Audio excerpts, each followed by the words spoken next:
Hello, gentle viewers. This is Indian welcoming you back to Tabletop Simulator with Hannibal, Rome vs. Carthage.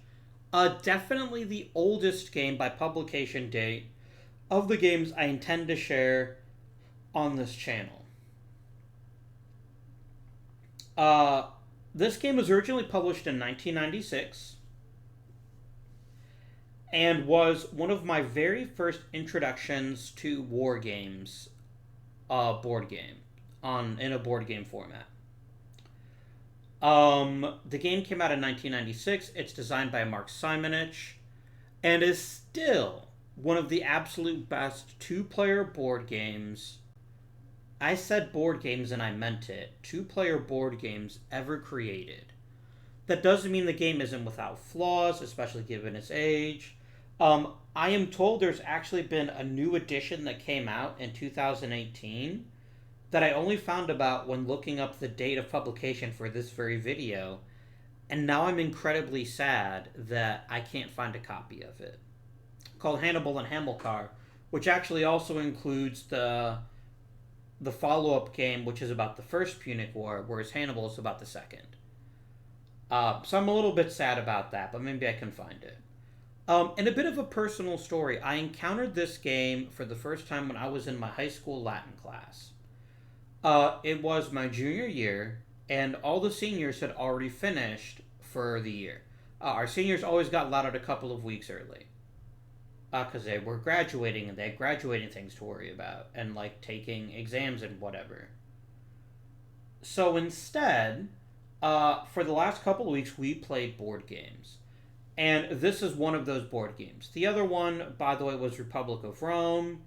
Republic of Rome is an amazing game with 4 or more people. I mean, it's absolute garbage with any less than 4.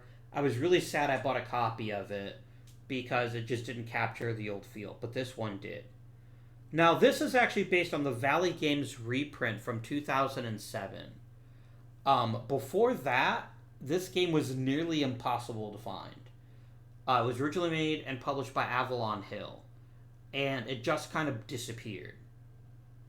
But Valley Games brought it back. I bought a copy of it. It's actually the oldest game in my collection, now that I got rid of my super old copy of True Pursuit that my parents gave me.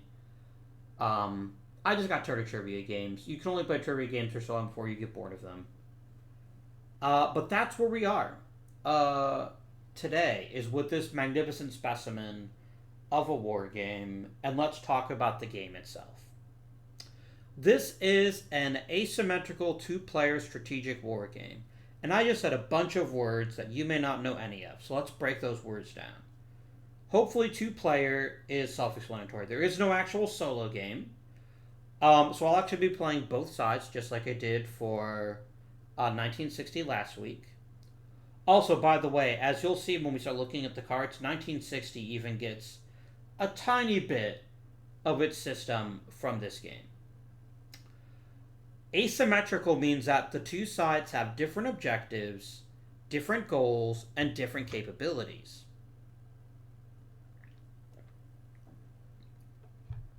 And I haven't, no, tell a lie, we did play Shores of Tripoli. I don't know how I forgot that almost. Which is another example of a 2-player asymmetric war game. And it's strategic because this isn't like those really big maps with the hexes and you're reliving a specific battle. I'm a military historian, but I admit that I generally find most accounts of battles to be kind of boring. Just for whatever reason, because I've always preferred operational and campaign level history to battle level history. Except for naval battles. Naval battles I do have a special place for in my heart. But for everything else, I'm just kind of like, meh. It doesn't really move me that much. Which is why I prefer, say, Paradox's computer games to the Total War games. I just don't find individual battles to be that interesting to me. So this is, when I say this is the exemplar of all the other board games I'll be covering on the channel that are war games, with a couple of exceptions, you'll instantly recognize it. I'm not saying those other games are reskins, because they're not. What I'm saying instead is that this is just one of those games that I truly love. And if you say, hey, Avi, you should try this war game, it's like Hannibal Rome versus Carthage, but blank, you've probably already got my attention enough to go look it up. We're going to cover some other war games on this channel, and you'll see the DNA of this absolute unit of a legend in those games. But let's talk about this game and how it works. The player playing Carthage... Actually, let me talk about the war itself. The actual war of Hannibal, Rome... the actual war depicted here is the Second Punic War. And this took place when... in the 200s BCE, about 30 or so years after the First Punic War, which was fought about the island of Sicily, which Rome won. It's actually the war that inspired Rome to create a navy. But by the Second Punic War, Carthage has actually expanded to Spain. What's modern-day Spain, but was then called Gaul. And they're like, man. Or no, Hispania. Gaul was France, and then a few provinces elsewhere that we'll mention earlier. But yeah, they're very much like, okay, Carthage expands. In particular, they get access to some silver mines, and they become wealthier and more powerful. One particular city, and forgive me because I don't remember the name of the city off the top of my head. Maybe I should, but I don't. Asks Rome for help, but basically the Romans engineered it because they really wanted to fight with Carthage again so they could take these provinces that were considered very, very wealthy. And that's how this war starts, with Carthage and Rome fighting over supremacy in the Mediterranean world. The game takes place over several rounds, each depicting 1 to 2 years of the actual war itself. And each turn, each player is going to play a card. And each side plays cards until they have no cards left. There's a couple ways you can actually get cards during the course of a turn, but we'll cover that eventuality if and when it happens. They move their armies around the map, they add political control markers, and they do some other things in order to attempt to win the war, basically. So Carthage has a couple of goals, one of which is just survive until the end of the game. Carthage can also get an instant victory if, and only if, they control Rome, or every part of Italy besides Rome. For our purposes, Italy is everything here that's in the brown, or the reddish brown. Sicily and Syracuse don't count as Italy for that specific purpose. It's only Italia, which is everything in the reddish brown.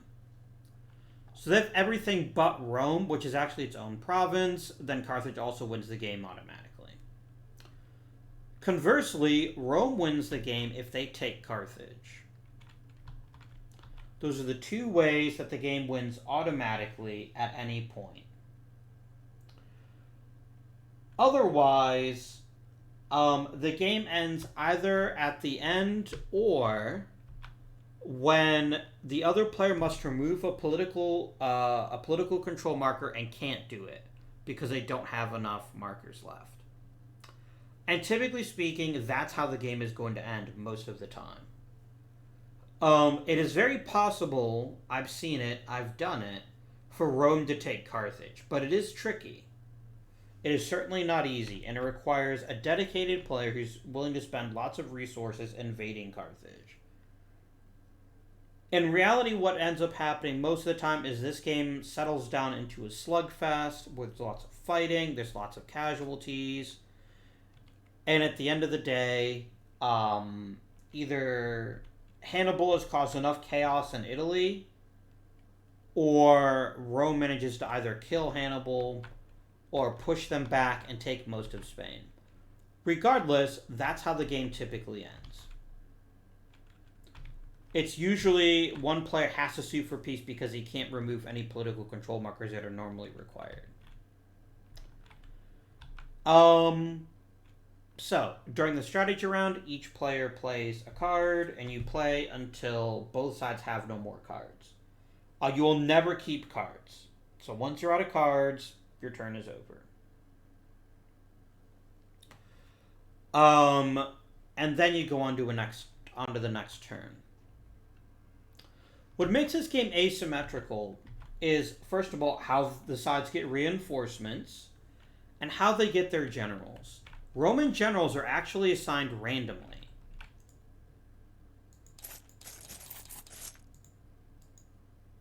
By the random console bag.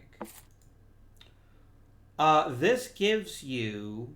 shuffle. There we go. This gives Rome 2 new leaders at a minimum every single time you play. For a new year. And the Roman generals are by and large not very good. Some are terrible. Others are merely, yeah, okay, whatever. And it's hard to get too enthusiastic about them one way or the other. Carthage has access to all of their generals from the start of the game, but they have way fewer generals.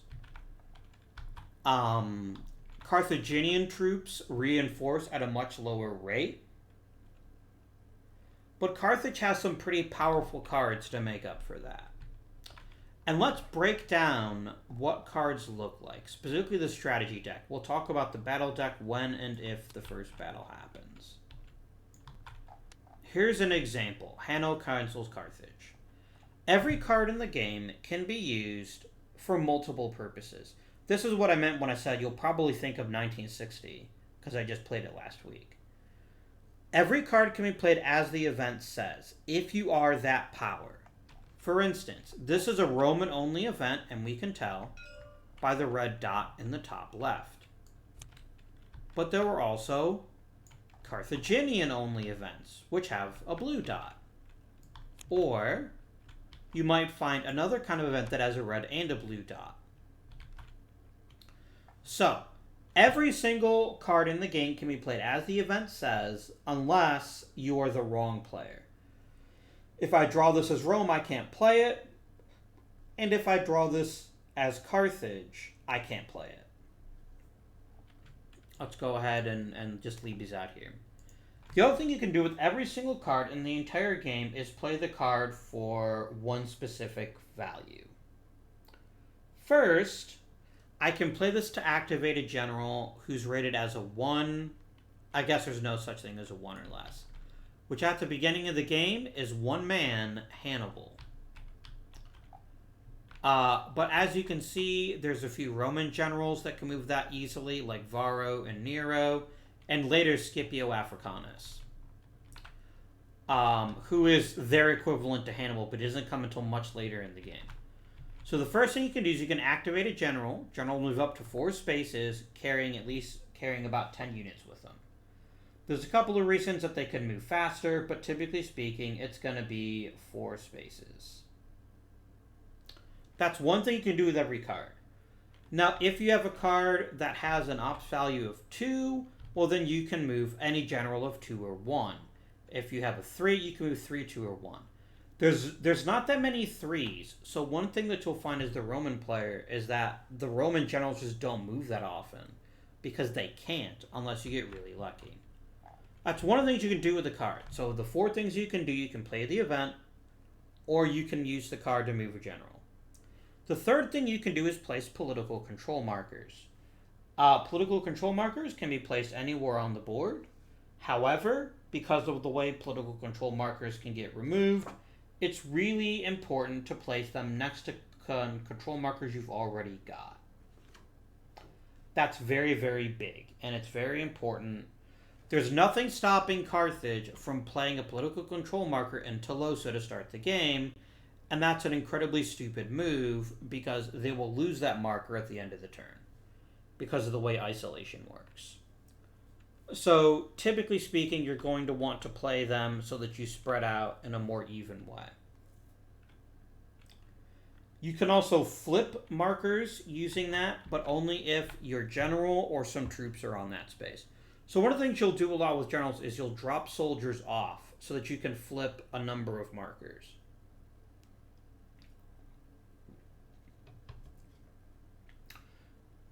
The fourth and final use for any particular card only applies to a level 3 card. And you can use it for exactly one and no more than one troop. Hook me up with a campaign, y'all.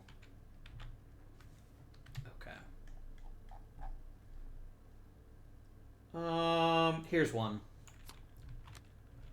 So if I get this card as Carthage, I could use to get one unit. And that may not sound like much, but reinforcements come at a pretty slow rate in this game. And 1 or 2 units can actually make a pretty big impact on how a battle goes. Let's get that shuffled up. And we'll shuffle up the battle deck too, just in case we end up using it. And that's it. The 2 players take turns playing cards, moving the generals, placing political control markers, using events to get powerful benefits, and most importantly, fighting with the other side. This is one of the few games I can play pretty much from memory. I'm not even going to use this player aid at all. I have my cardboard one that I've actually written on, but otherwise I'm not really going to bother with it. There's a lot going on this board, and I'm only going to start talking about things when they become relevant, because otherwise it's very easy to get sucked down into the details. So the first thing that happens every turn is that technically the first thing that would happen is reinforcements, but we don't get into reinforcements on the first turn of the game. You don't get reinforcements until the second turn of the game.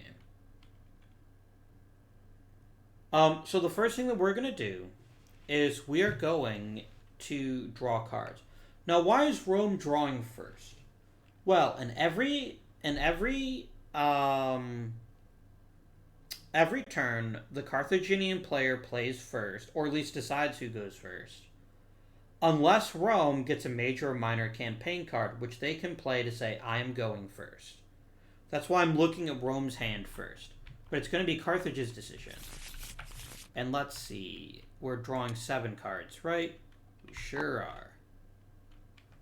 7 cards. Do I have a major or minor campaign? I sure don't. So I'm going to go ahead and swap right over to Carthage and have them draw their cards. Again, if you're playing the actual board game, you would both draw your cards at the same time.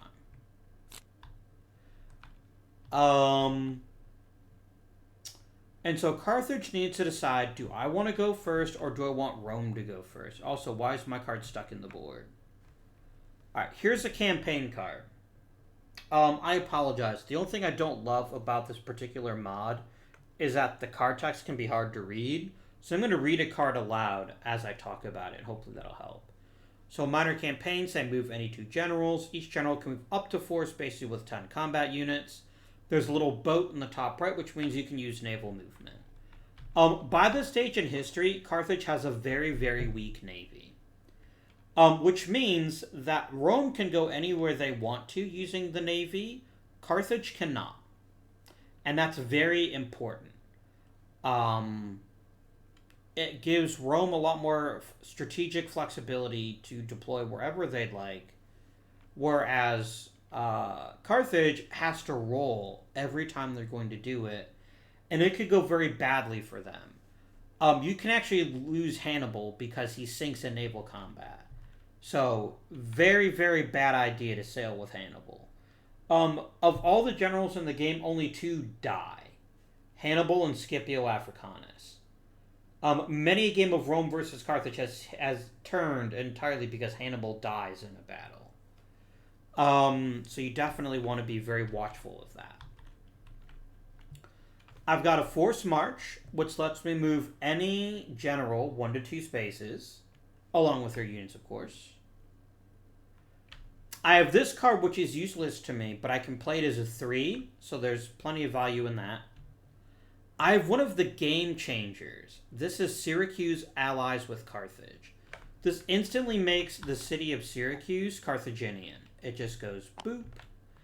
And this is one of those cities in the game that's very difficult to siege, and the Carthaginians suck at sieging. This is a very big power move for Carthage to get it. And it also makes it easier for us to move using our navies.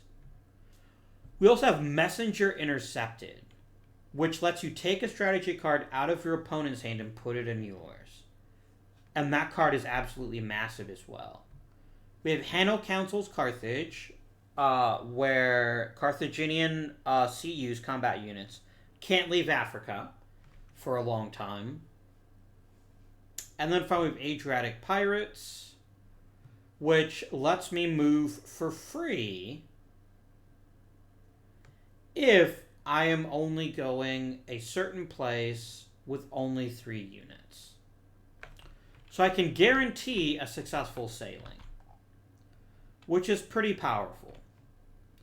But as a Carthaginian player, I'm looking at this hand, and I'm going to say, alright, Rome, I'm going first this turn. And I immediately drop the bombshell on them. Messenger Intercepted. And the Roman player is like, oh shit. I get to pick a card. That one. And I add it to my own hand. What makes this card so bad is that, first of all, every card is useful to every player. But second, Rome has 1 fewer card. They get 1 fewer turn. A Messenger Intercepted is a major dick move of a card to play. But I love it for exactly that reason. So already the Roman player is at a bit of a disadvantage because I have 1 more card to play than they do. And so they're going to have to think about what they want to do during their turn. Now, this is what Rome has. And Rome actually has a pretty interesting combination of cards.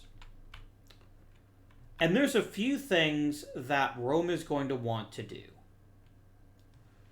First and foremost, let's talk about Publius Cornelius Scipio.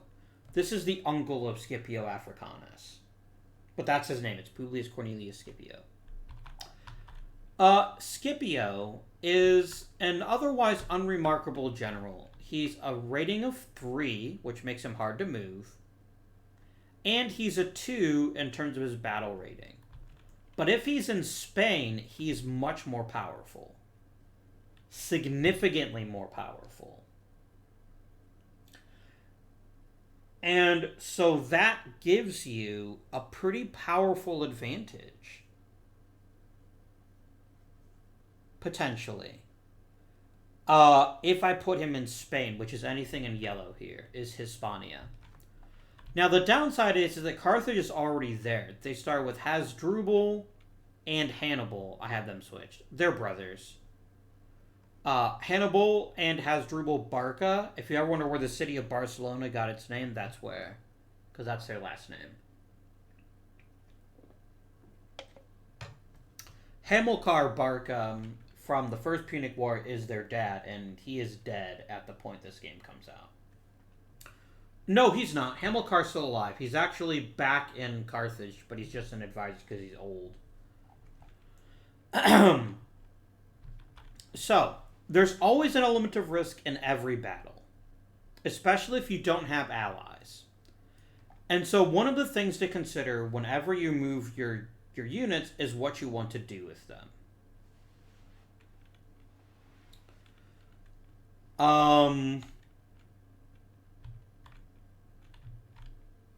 There's a couple of things I can do as Rome that are pretty standard opening moves. One of them is come up to these 2 friendly Carthaginian tribes and try to take them over. That will enable me to gain a new province, Gallia Cisalpina, and at the end of every turn, we're going to check to see who has the most provinces. That's a big part of the game. That's a pretty classic move. However, the fact that I have several forced marches means I can move very quickly, which means I could potentially...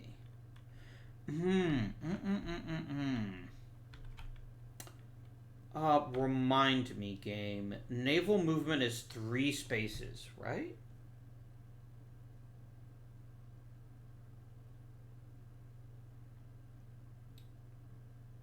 Yes, okay. So you can basically start at a port and go there. So this minor campaign... Oh, we don't have a minor campaign. Shoot. And because we don't, we'd have to be with a smaller army. That also changes things. So you'll notice one of the big problems of Rome already. I have Tiberius Sempronius Longus over here in Sicily, who's a rating of a 2.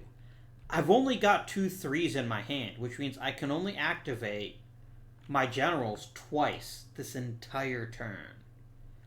And that is really bad. That is terrible. Nothing could be worse than that. And so I'm going to have to get creative with how I deal with the strategic limitations I'm facing right now, which are that I just can't use my generals. I can only use them twice, which makes it highly dubious for me to go and try to siege, because I'd have to get a pretty damn good roll in order to ensure my success. Not to say it's not worth it, but it would be difficult. Now, there's a couple other options available to me. And this is public information. Like, I know, for instance, that Hanno, you don't do that. You put him here. There you go. I know that Hanno only has 4 troops. And I've got kind of an interesting card here that lets me wipe out all of the PC markers in either Western or Eastern Numidia. But once I get there, it's going to be incredibly difficult for me to move or do anything noteworthy. So I need to decide, do we go the aggressive route and go right to Africa? Do I go the dangerous route of going to Spain? Or do I go ahead and just not move troops this turn? At least not right away. Because I want to see what Carthage is going to do, right? They might have their own plans that will then affect mine. So I'm going to go ahead and pick the boring decision of picking Balearic Slingers. I'm going to play this card as, not as the event says, because I don't control the Balearic Islands. I'm just going to use it to place 1 political control marker. I'm going to put it right there.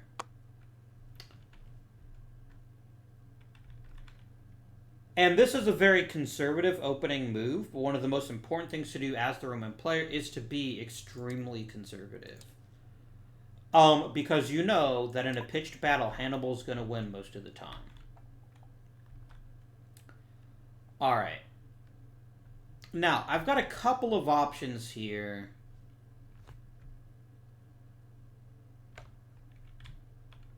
About what I could do. Now, Rome outnumbers me pretty significantly. Each one of their armies has 8 troops. The only person who has more than that is Hannibal, who has 10. So, traditionally,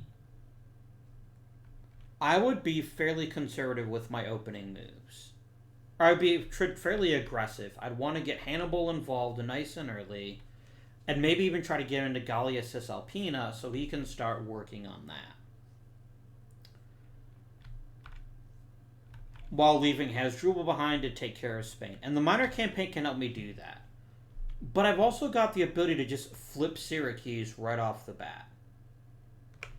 And one thing I highly recommend, by the way, if you're playing this game, add new page. I'm just going to call this region tracker.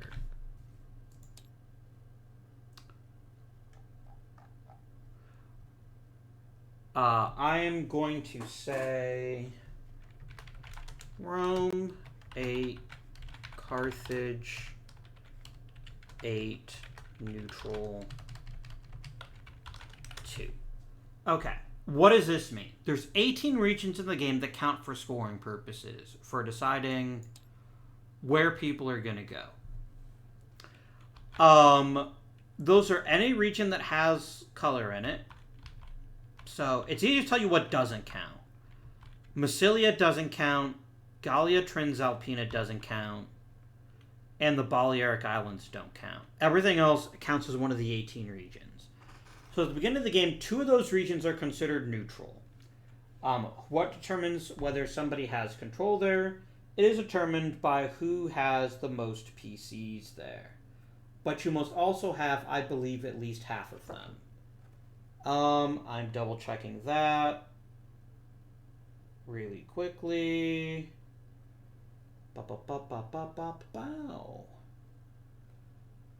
Where did you go? Don't make me actually open the rule book to remind myself of this.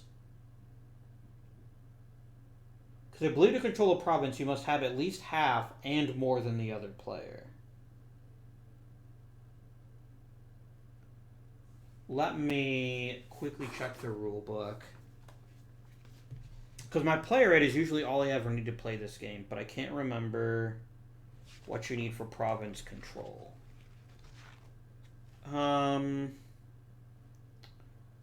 Political points.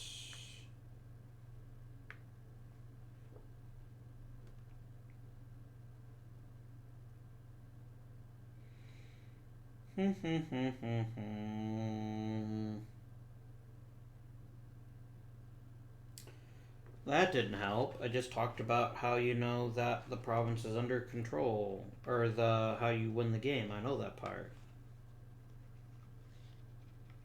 I want to freaking know about control of a particular place. Boo, boo, boo. Come on, game. Sorry, I'd hoped I would never have to open up the book for this, but I doubted myself. And if I can't find the answer quickly, I will just ignore it. And I'll just play the way that I've always played it. Here we go. You must have a majority of the spaces in the province. Okay. So yeah. So what that basically means is I can't just put one marker here and then say I've got I do beta. Or E do beta. I'd have to have at least 4 because there's 7 spaces. And that's actually a completely valid use for some cards, especially as Carthage. I don't want to let Spain get away from me. A really nasty Roman player, and actually, if I had more 3 cards, I probably would have tried this, would start loading up on political control in Spain before I can even get there. And that would be a very nasty trick for them to play, because I'm going to have to waste some time dealing with that. But, what do we want to do? But the reason I brought that up is because Syracuse counts as a region all by itself. Which is really nice. Oh, also Liguria doesn't count. Massilia, Liguria, Gallia Transalpina, and the Balearic Islands are all not provinces for scoring purposes. Like, you can take control of them, but it doesn't matter. They're really actually just places to dump political control markers in case you need something you have to remove. So, I'm going to have a very easy time moving Hannibal and Hasdrubal with this hand. And there's a real benefit to doing this at the end of the turn, because it's highly unlikely that Rome will be able to do anything about it, which will be quite important to me. quite important to me.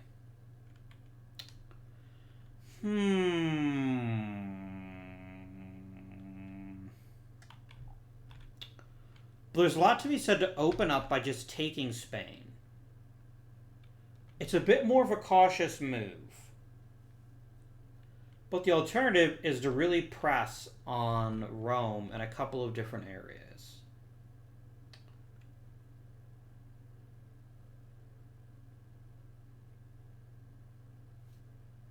I'm going to go ahead and play this Allied Auxiliaries card for political control, and I'm going to go 1, 2, 3. I don't have control of this province yet, but I'm well on my way. Then we switch over to Rome. And Rome is, again, I don't know what they're going to do. And until I know that, I don't want to get really involved. Although, you know what? I didn't notice that card.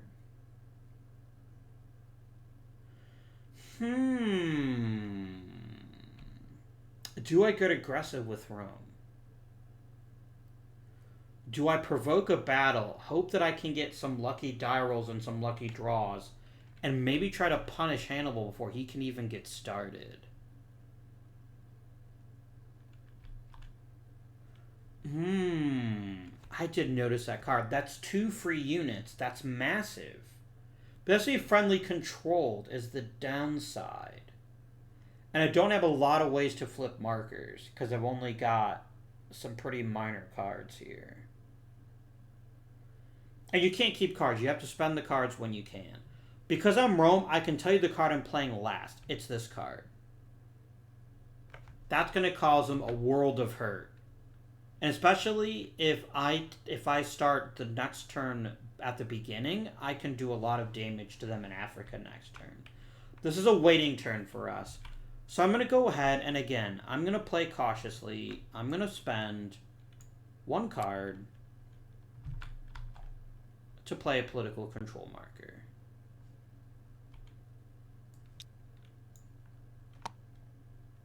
Now, I do not have control of this. And if I put a marker here, it would be isolated. All markers have to draw to another friendly marker, which must trace ultimately all the way back to a port. Or something like that. A port or a general. Actually, I take that back. You can get isolated even if you're not. It must draw to a friendly soldier, tribe, walled city, or port. Or it gets removed. And cannot cross a mountain pass. So it basically means that at some point during this turn, I'm probably going to want to try to siege with one of these Carthaginian tribes. If that's what happens, that's what happens. I can think of a lot worse things to do with my turn. Alright. It is now Carthage's turn. And Carthage is going to play a tiny bit conservative, and that they're going to play Mercenaries Desert. Again, this is a Roman event, so I can't play it as an event, and they're going to go, I'm taking Spain. I'm then going to open up my little tracker here, and I'm going to change this to Carthage 9, Neutral 1. One of the things that this game really misses is this should be on the board somewhere. Where you can have like 18 spots or something to track who controls which provinces. It would be really important to do so. Because that's going to matter at the end of the turn. A lot. So far both sides are being conservative. But for different reasons. As Carthage, I can move anytime I want to. And I want to see if Rome's going to be aggressive before I get aggressive. And so at this point, Rome is a little bit irritated, but they know if they're going to make any gains in the political control market, especially with Carthage overtaking Idu Beta, we got to go to Gallia Cisalpina. So I'm going to activate my first general. No, I'm not. I can't do that.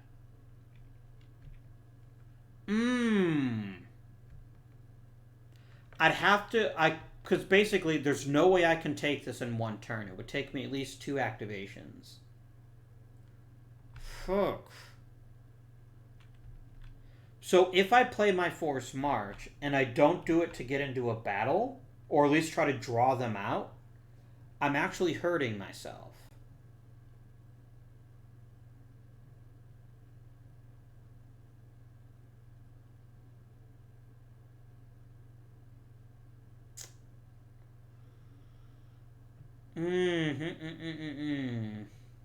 I can retreat to neutral spaces. It'll be fine if I get a bit aggressive here. I'm going to go and play Force March. Oh, but I can only take 5 units. God damn it, Scipio. Why must you suck? Why did I get such a bad hand to start things out with? You're about to see pure chaos, boys. Because friends, neighbors, countrymen. I'm in a really bad spot with Rome. And normally I would love nothing more than to do something semi-aggressive. But I would lose units if I did it. And even more importantly, I couldn't go with my full army. Which means Hannibal would beat my ass. And I don't want to lose a battle. Not this early in the game.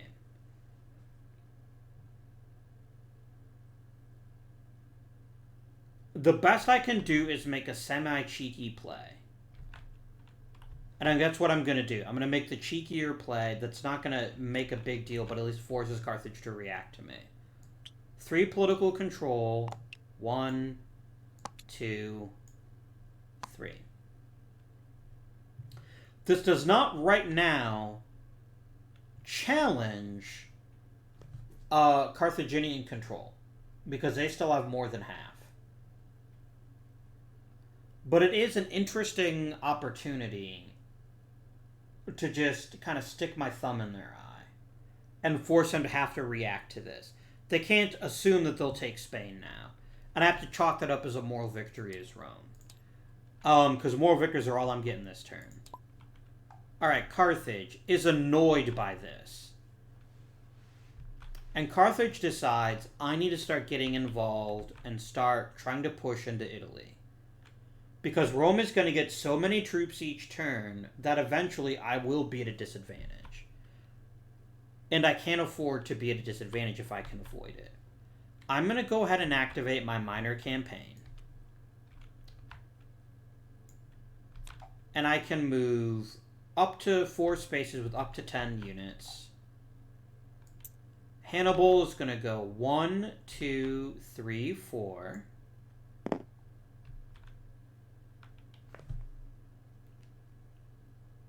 And he's going to leave one of his soldiers behind. Please set this as a 7. And I'm going to take 1 Carthaginian unit, and I'm going to leave it behind here. That's so that I can flip that space later on. And Rome fully expected that that was going to happen. They're like, yeah, I knew that was going to happen. That's fine. But then I also get to move Hasdrubal. And I could get really feisty and try to fight them in... No, that would be super dumb to do that right now. Yeah, Hasdrubal is going to move up as well. He's going to go 1, 2, 3, 4. He's going to hang out in Spain. And then we'll see what happens with the rest of it here.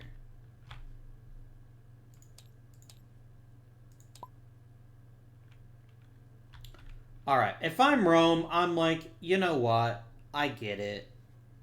I get what you're doing. I respect it. And they're going to go ahead and say... What are we going to do with these last 2 cards? I could really mess up their shit if I play this early, actually. Let's do it. I'm going to play Numidia Revolts. Which says... Pick either Eastern or Western. Numidia, remove all of your opponent's PCs in that province which are not stacked with his CUs. And we're going to remove them all from Western Numidia.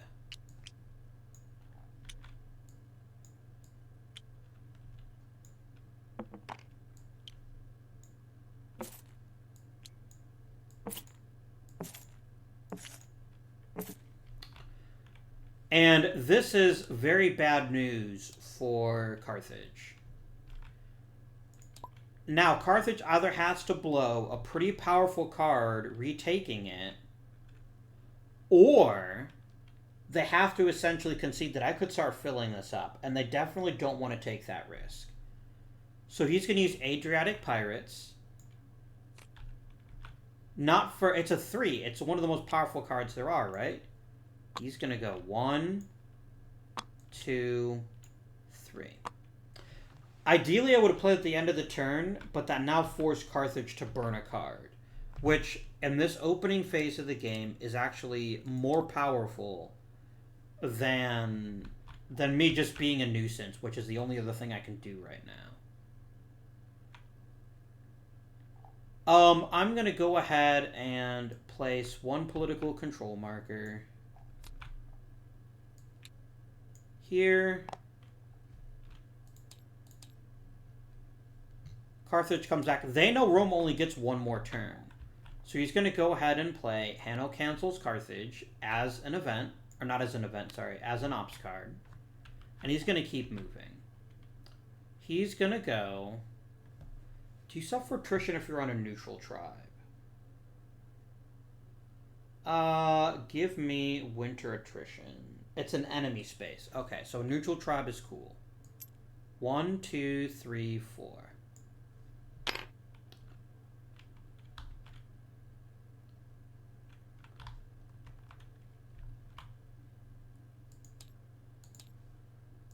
Back to Rome. Rome only gets one more action.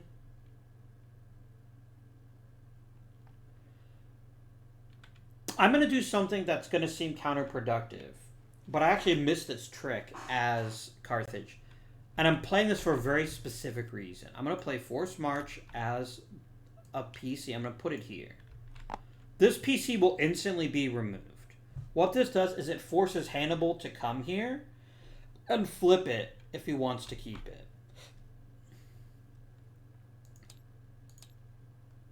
Now, Carthage now has 2 cards that they can just use to do whatever they want.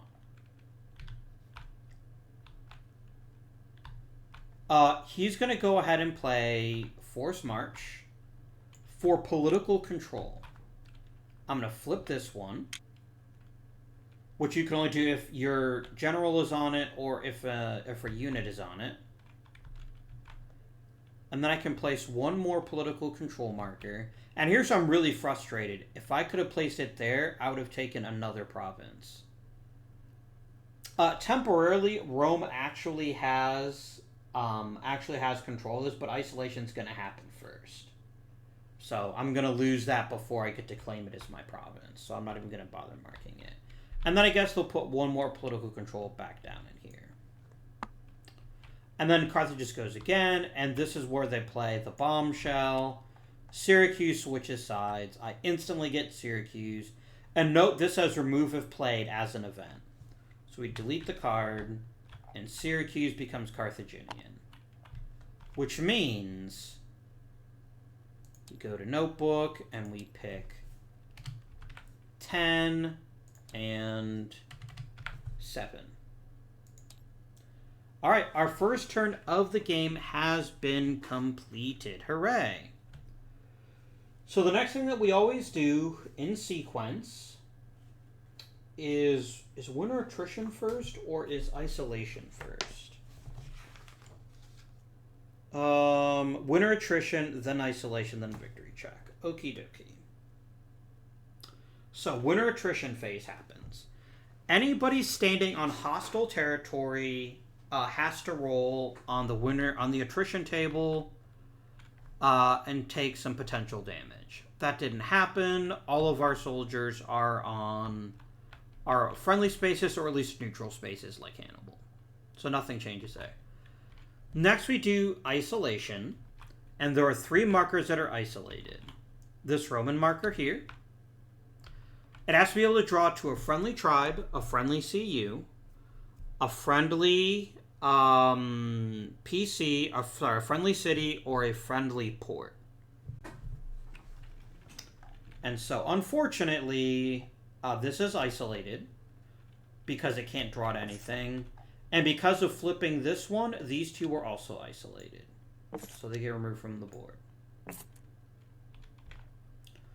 Which is fine. If I'm the Roman player, I'm like, I made their lives more irritating. That's all I can do with such a bad hand. And now we move on to the victory check phase. Whoever has the most provinces. Carthage has 10, Rome has 7. Rome now has to remove 3 political control markers from the board. And they're going to remove the one from Nice. It's why I put it there. But they've also got to decide 2 others to remove. I'm going to move one here in Nuoro. I still have control of this province.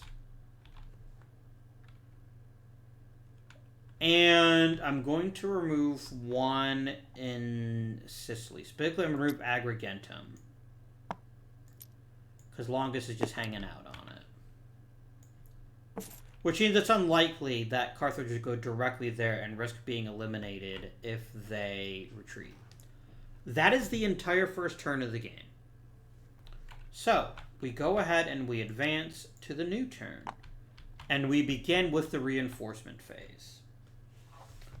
The reinforcement phase, Carthage always reinforces first. And they're going to get 4 CUs with very specific restrictions. First of all, they always get 1 in Africa, or with any general, or in the city of Carthage. So I'm going to change that to a 5. They always get 1 with any general in Spain. So they get 2 with any general in Spain or New Carthage. There is a general in Spain, Mr. Hasdrubal, so he's going to move up to 4 units. And finally, Mr. Hannibal, and then we get 1 with anybody on the map or in Carthage or New Carthage, and we're going to give this last one to Hannibal to make up for the guy he lost trying to, the guy he dropped off serving us well. I'm going to put the elephants at the bottom. They have a specific purpose that I'll get to when we talk about battles, but for right now, they're just kind of in the way.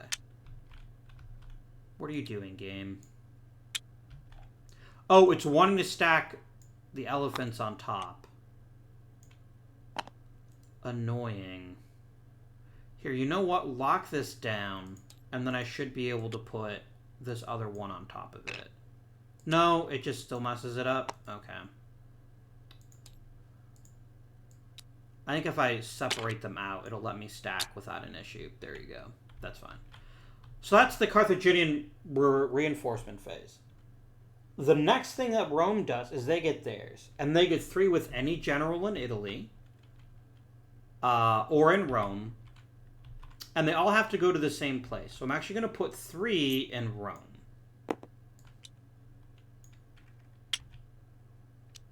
Because Scipio can't have that many. Scipio can only ever have 8. And then it's 2 with anybody on the map or in Rome, and those 2 will go to Publius Scipio. So set this to 10, please. The next thing I do is I may designate somebody as a proconsul. Do I designate proconsuls first, or do I pick new consuls first? Yes. And neither Longus nor Scipio are amazing generals. But Scipio is more than capable of dealing with Hasdrubal's bullshit. That is a fight that Scipio can potentially win. And at least draw their attention. So I'm going to go ahead and designate Publius Scipio as my proconsul with the proconsul marker. And this means, regardless of who I draw for new consuls, I need to unlock this. And then I think I can actually select it and just go like that. I'm going to draw 2 names, and we're going to see who the new consuls are. Tiberius Longus stays on the board. And we also get Lucius Aemilius Paulus. And Paulus is another not bad but slow general. Now, here's the thing about Mr. Paulus. Consuls must be placed with an army of at least 5 units. So I have a choice. I can either put him on top of Scipio, or I can have him co-consul with Longus and Agrigentum.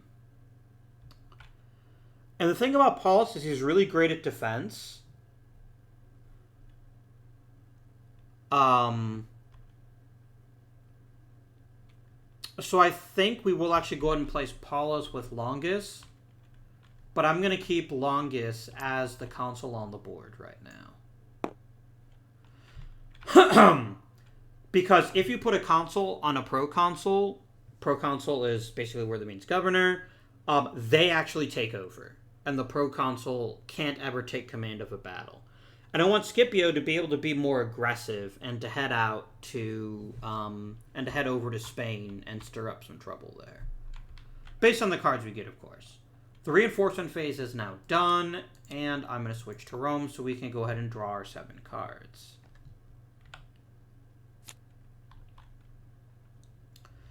This is a much better hand than we had before. Much better. I can make some things happen with this hand. I still wish I had a major or minor campaign, unfortunately. But, you know what? I can live with that. Carthage asks their own player, do you have a major or minor campaign that you wish to use to go first? They say, no thank you. And they draw 7 cards.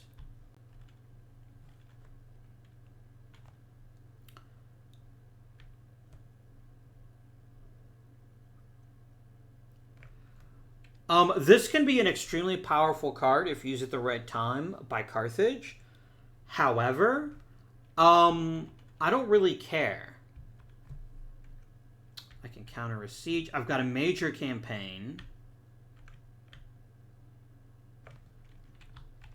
So one of my objectives is to get to Lucania, if I can, which is all the way down here, because then I get some bonus points. This is not a great hand, but it's also not a bad hand either.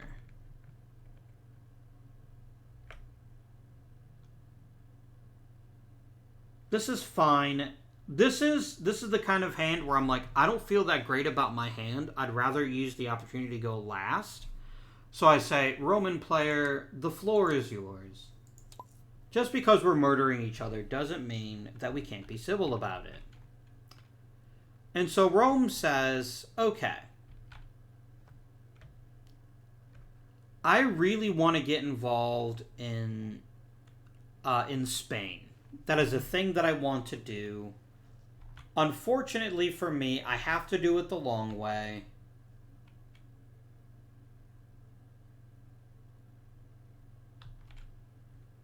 And I would only get 5 troops to do it. So I'm going to do something fairly bold, actually. I think that's entirely appropriate. Oh, no. Yes. Yes, this is fine. I'm going to play Philip V of Macedon, allies with Carthage. And Carthage is probably like, damn it, I wanted that card. I'm going to do some sailing. Scipio is going to take 5 troops. He's going to leave... That's going to leave 8 in Rome. And he's going to go, I'm sailing away to Gades. And he's going to begin a siege. That's the right guy, right? Yeah. And this was probably not expected by them. I was going to use Cilicia Revolts, because I don't want Cilicia to revolt, but that's fine. So now I go ahead and I roll on the siege table. Very important, a couple of important notes for sieges. You must have, at a minimum, 3 units to maintain a siege. So I might want to try to find a way to get some more people. However, once we besiege it, we need to get 3 siege points. So I'm going to take this 6-sided die. I'm going to roll this bitch. And we're really hoping for a nice high number, but maybe we won't get it. Or we get a 1. So we check the siege table. It's upside down. Let me spin around so you can read it. We lose 1 person. The left-hand column is you get a siege point. The right hand is you lose some troops. So the siege is not going well. We do lose 1 troop with Scipio. So it's going to drop down to 4. So that didn't work out super great, but I've got lots of other chances to keep the siege going. I do need to get some reinforcements to him, though. So I think one of the things I might consider doing next turn is just finding a way to get him some troops.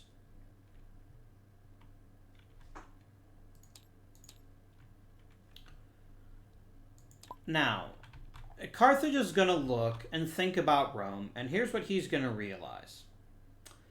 That guy's taking winter attrition if he doesn't abandon the siege later on. I should note that, by the way, naval movement, you can always move... I thought you can always move a general, even if you don't have a special card, but maybe I'm wrong about that. It might have actually been somewhat stupid of me.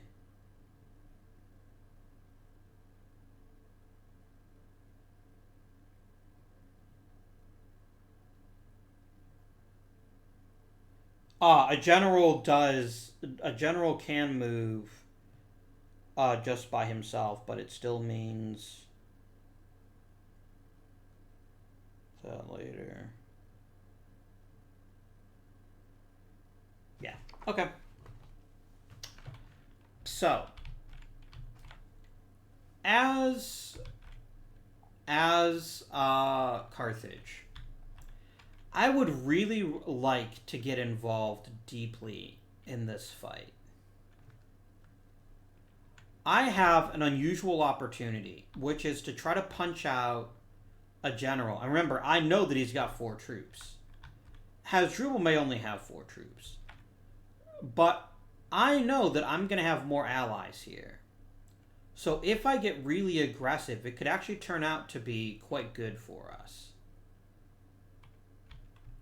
And I forgot to add one of the benefits of Syracuse being part of Carthage. Right there.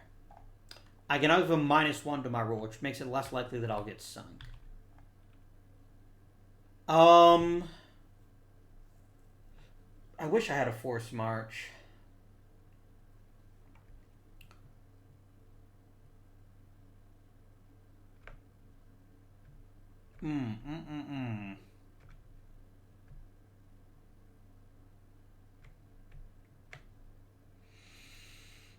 Oh, this game can get pretty crunchy about what you want to do during a game.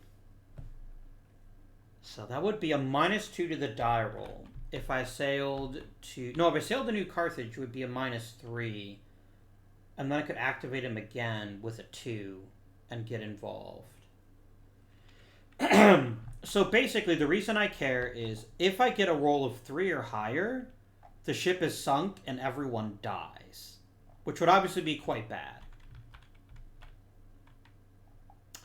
If I sail from here to here, I get a -2 to the die roll, plus a -1 because of Carthagini naval movement. I could actually have Hasdrubal do it. Or not Hasdrubal, sorry, Mago. Because Mago gets an automatic -1, which means I can't die. It will leave Hasdrubal without any troops if I send the others with Mago, but that's honestly not the end of the world. And I can actually just say Mago's in charge. And there's nothing that the AI can do, and there's nothing Rome can do about that. That's just a thing I can do. Because the only general that's always in charge is Hannibal. Otherwise, I make that decision as the Carthaginian player. So I'm going to go ahead and take Hasdrubal off the map. And I'm going to put Mago on the map.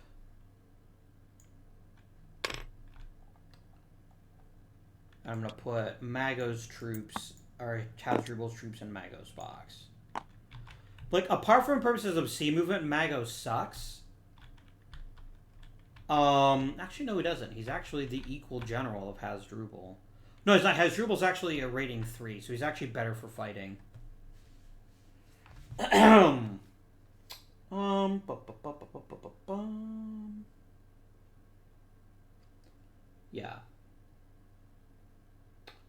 the highest ranking general must be the commanding general of the army. I don't remember if is that rank by battle rating or is that rank by strategic rating? Let me check that rule out. Because it actually does matter quite a bit. 9.3. Okay, so it only counts Hannibal and then the consuls. So then, yes, I can do what I'm doing. Hooray. We're going to play a major campaign. And I'm going to do the obvious campaign move first, which is to go ahead and enter into Rome and start stirring up shit. So, Hannibal is crossing the Alps. Moving across a mountain pass is 2 movement, not 3. But I have to roll on the attrition table, and I'm going to take some casualties. And on the attrition table, when crossing a mountain pass, it's based on the number of units. So this is going to hurt. I have 10 plus units, so I'm going to roll this dice, and I would love this die to be nice and low. It's a 4. Hannibal loses 2 units. Unfortunate, but not unforeseen. And then I can move 2 additional spaces. I'm just going to move 1 space. And I'm going to stop there. Because one of the things I'm going to do in a for each turn is I'm going to flip that space. No, tell a lie. I'm going to end here. Because I want to take a port. That was just the first of my generals. I could move 3, but I'm only going to move 2. And here comes my second one. I'm going to do some naval movement. The worst thing that can happen here, oh, that was not my roll, by the way, is that I can be sent back. So there's going to be a -1 for Mago, and a -2 because I'm sailing to New Carthage, and another -1 because of Carthagini naval movement from Syracuse. So as long as I don't get a 5 or a 6, I'm going to succeed. And I got a 3. Perfect. So Mago takes his navy over to New Carthage and he moves 1 additional space. And I don't have a 3rd general to move, so not at the moment. And I'm going to go ahead and I'm going to redesignate Hasdrubal as the commanding officer.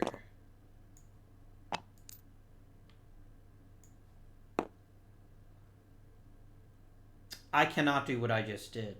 Fuck. Because Mago starts with part of Hannibal, not part of Hasdrubal, unless I left Mago behind. Which I didn't do.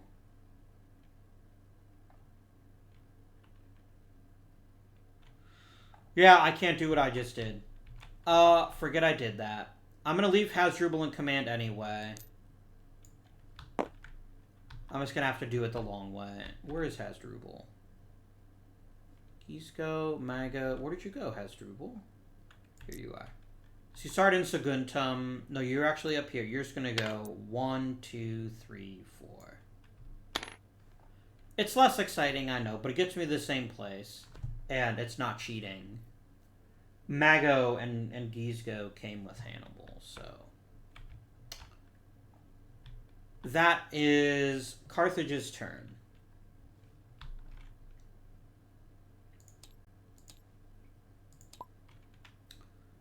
Switching back to Rome.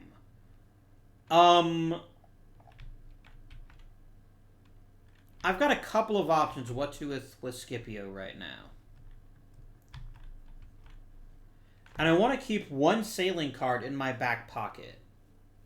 So I'm going to go ahead and use Capua sides with Carthage to activate him. And remember, his strategy rating is a 2 while he's in Spain. So I can activate him with a 2 or a 3 instead of just a 3. We're going to roll on the siege table again.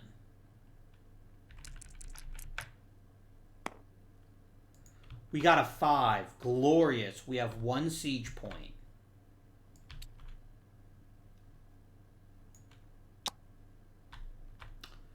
And that was Rome's entire turn.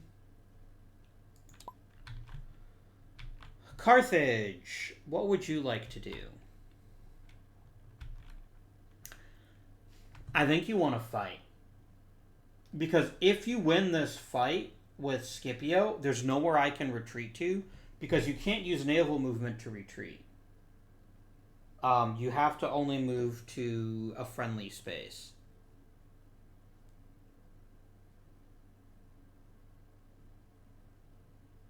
So that is extremely bad news for me if I lose this battle. But this is the perfect time for Carthage to fight the battle. So he's going to go ahead and activate Hasdrubal using African reinforcements. Hasdrubal is a 2, right? He is. And he's going to go 1, 2, 3. Normally you can roll to intercept, but there's no way that Hasdrubal would, or there's no way that Scipio would do that. Because there's just no point in doing it. So, we now enter battle. But Rome has a trick up its sleeve, which is why I was willing to do this. Rome says, hey Carthage, your Spanish allies, they didn't show up. And at this point, Carthage is like, oh shit, this battle is now a lot closer than I thought it would be. So he's not going to get any points for allies. Neither will Rome, but this basically makes it almost a crapshoot. Alright, let's go. So, here's how battles work in Rome versus Carthage. We're going to draw a certain number of battle cards. And then we're going to take turns playing cards until somebody can't play one. At which point the battle ends. Hasdrubal is the attacker. He's going to get 4 cards for the number of units he has. Hasdrubal is a 3 general, so he's going to get 3 more troops for that. And that's actually all... Oops. Wrong deck. We'll have to reshuffle.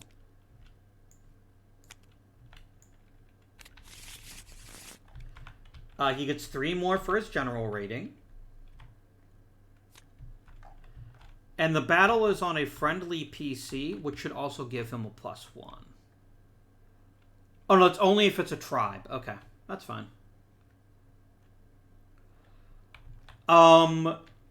He would normally draw allies because he's got a pretty decent chance of winning with some additional cards, but he doesn't get those because of that battle card I play. Any card with a brown color can be played as kind of an interrupt or as part of combat. So, now, Rome is going to draw troops. Cards. They have, again, 4 troops with Scipio. And they have 3 because of Scipio's abilities. Oh, no, sorry. They have 2 because of Scipio's abilities. Scipio is not the greatest general. He's really, really mobile, which for Rome is a pretty big advantage. So as Carthage, I'm the attacker. I'm going to decide what manner of card I would like to play. And depending on whether or not the enemy can match it, the battle could be over very, very quickly. So it typically stands to reason that your strategy is based around playing the cards you have the most of. And I've got 2 frontal assaults, 2 double envelopments, and 2 probes. However, double envelopment automatically gives the other player the initiative if he can match it. I don't know whether he can match it. I mean, I do know whether he can match it. But it's also totally unnecessary. It is an unnecessary risk for me. Because if I win this battle as Carthage, he cannot retreat. His entire army is gone. That was the risk of me playing Scipio. And while I really hope that I had not gotten a -1 on that first roll, I still think it was worth the risk. But this definitely changes my strategy, depending on how this goes. So I'm going to go with a good old classic Frontal Assault. And we're going to put this right here. I then switch over to Rome, and my Roman hand says, reserve.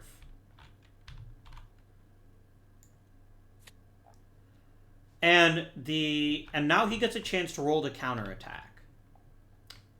So he's going to take this die, and he's going to roll it. If he gets his strategy rating or his battle rating or less, which is a 2, he successfully counterattacks. And he got a 1, so he counterattacks. He's going to pick a card from his hand that he thinks that Hasdrubal doesn't have. He's like, I've got 2 flank rights. I'm going to play a flank right. And I love this mod for this, by the way. Look at this stuff. This tells you how many of each card there are. So, Scipio used some clever battle tactics and he counterattacks. And as Drubal says, I see your flank right and I raise you 1. Now, privately, Hasdrubal is sweating. If he cannot counterattack and the enemy has another flank right, he doesn't have another flank right. He would actually lose the battle. I'm discarding these cards in a specific way for a specific reason that I'll talk about here. But he needs to roll to see if he can regain the initiative. And he's got a 50-50 chance because his battle rating, which is this little square, is a 3. So as long as he gets a 3 or less, he retakes the initiative. But he doesn't. And so Publius Cornelius Scipio is like, alright, flank right again. And at this point, Hasdrubal's like, fuck. And the battle has ended. And Rome is triumphant. So, the next thing that happens is we both roll on the attrition table. And here, on the attrition table, we're going to roll the number of rounds on the table. So I'm going to switch to Carthage. And we did 3 rounds. I know this because I have 1 stack of 2, 2 stacks of 2, and a 3rd stack. So we're each going to roll on this table. And do we each roll on it? Or do we just roll once? I guess I never asked myself that. Yeah, you only roll once for attrition. Okay. And it's removed by both sides. Where did the die go? Here it is. It's a 6. Yikes. Which means each side loses 1. Again, 3 to 6. And if Hasdrubal had any elephants, which he doesn't, he would have to give 1 up. So Scipio is down to 3, but so is Hasdrubal. Next, Hasdrubal has to retreat.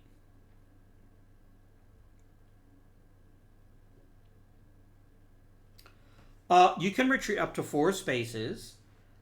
And Hasdrubal definitely doesn't want to mix it up again. So he's going to come back to New Carthage and just lick his wounds a bit. But he has to roll on the retreat table, which is based on the total number of units he's got. He presently has 3. So he's going to roll on the left-hand side of the table.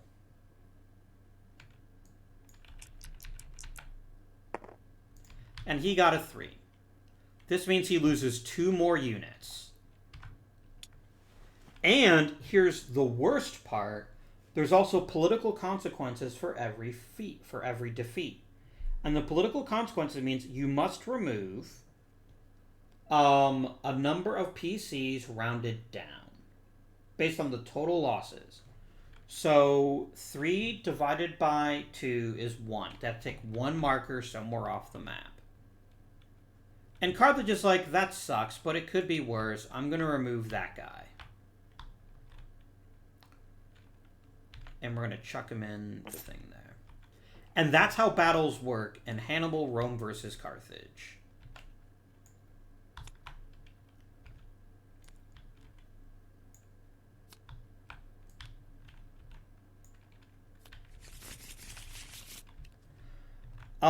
So Scipio is triumphant, and he probably doesn't have to worry about Hasdrubal coming after him again, because he's only got 1 guy left.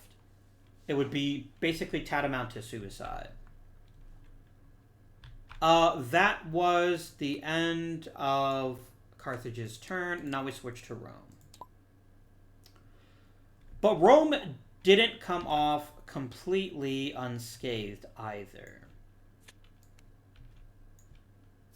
Unfortunately. If he loses 1 more soldier... oh, I did not remove these battle cards as well. Yeah, all the battle cards get discarded, and then you reshuffle the entire deck.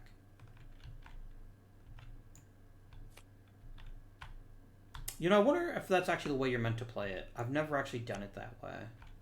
I've never actually bothered to look it up, but I'm pretty sure that you reshuffle the entire deck for each battle. But maybe not. Maybe I've been playing this game wrong in the dozen times I've played it before.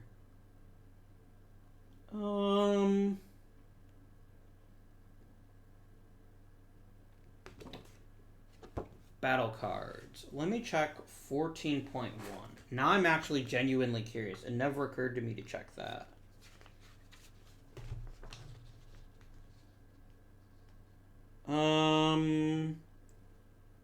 Using battle cards. Yes, after every battle ends, it's shuffled back together. Okay, perfect. So I was not playing the game wrong. Hooray. Alright. So, there is an element of risk. If I lose 1 more unit as Scipio Africanus, I actually lose the siege. Because you have to have at least 3 units to conduct a siege, and I've only got 1. I've only got 3. So I'm going to do something a little bit odd. Oh, no, wait, I can't use it. In order for reinforcements, it must be in a friendly city. With an unbesieged... No, let me see here, reinforcements. It must be in a friendly controlled space and a friendly controlled province. So I've got 3 more chances to try to win this siege without getting a 1 or a 3. But I also have a more pressing concern, which is this Hannibal jerk.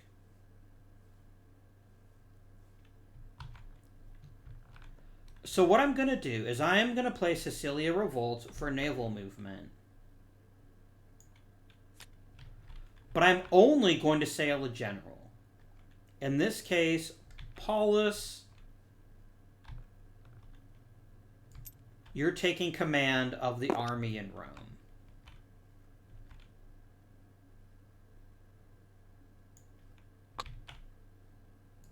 I don't know that Hannibal's coming for Rome, but I don't know that he's not. I'd be pretty stupid to risk it.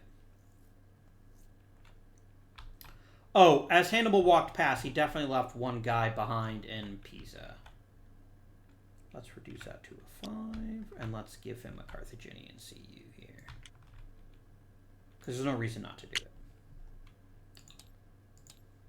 Alright, that was Rome's turn. Back to Carthage. And he's going to go ahead and play...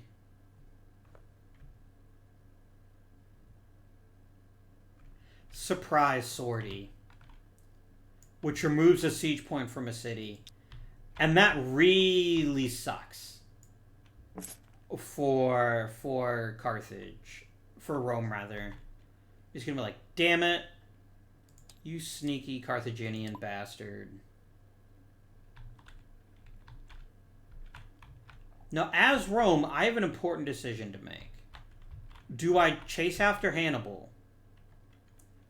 Hannibal will never be weaker than he is right now.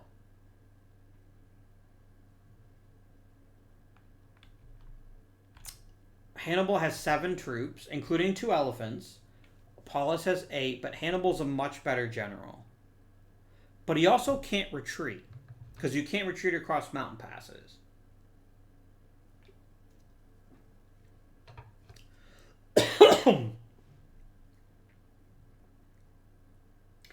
And if I wasn't so concerned about dicking Rome over,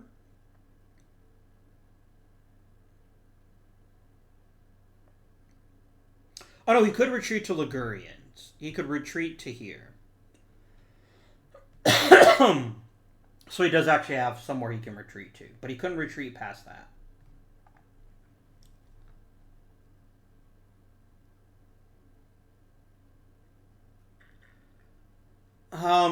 Does Paulus want to fight? I don't think he does. No, I think...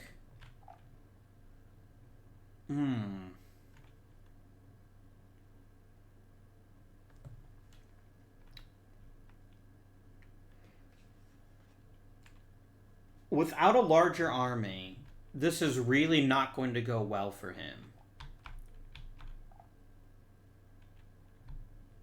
Because basically, I am counting on getting at least...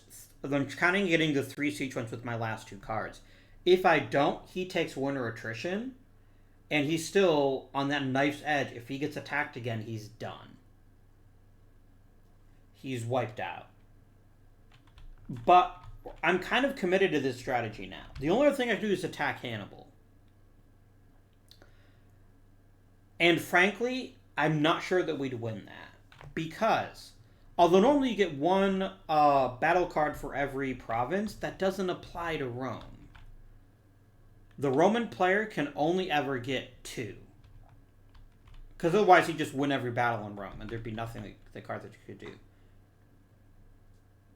So I think Paulus, who's a better defender anyway, he's going to hang back and just let Hannibal do his thing. I'm going to play Allied Auxiliaries... And we're going to try to siege again. I'd really like a 6, Mr. Die Roll. Fuck. I'm not even going to place the person there. Scipio instantly fails the siege. Because yes, I'd put a siege one there, but it would be broken because he only got 2 troops left. That's not great. And now,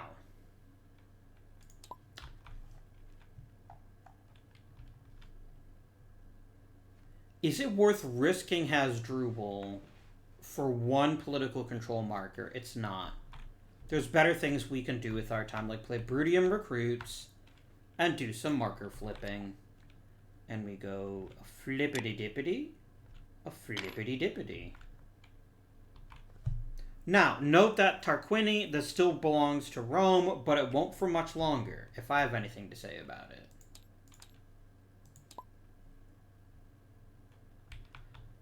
So the biggest number of troops that Scipio could get next year is just 2. Because otherwise they have to be the generals in Italy. And there's ways to get reinforcements there. But on the other hand, Celtic Bay Revolts is too powerful a card, though. Oh man, I could have played Hostile Tribes. Oh well.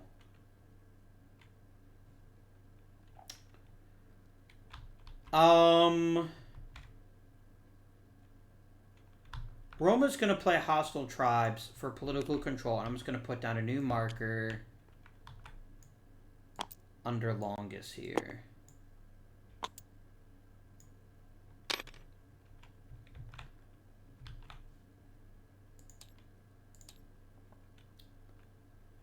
Hannibal.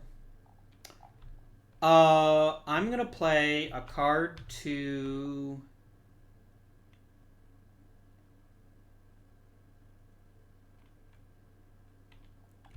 I'm gonna play a card to activate movement.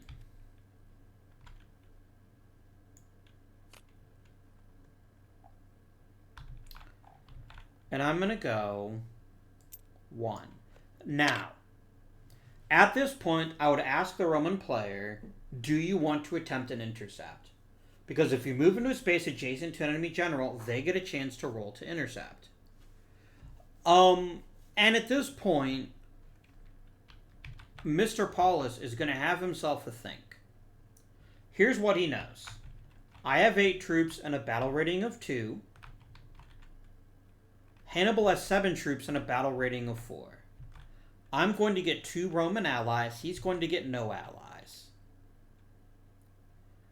Now, if this fight goes catastrophically wrong, that could be really bad news for Rome. But if he can win, he can take a lot of the starch out of Hannibal's sails.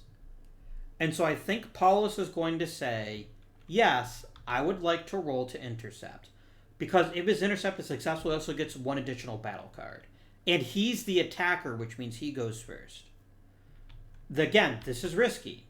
This is certainly not guaranteed to succeed. But it's definitely a risk worth taking. So he's going to roll. He wants less than his interception rating. He got a 6. Let me make sure that I'm correct. He failed.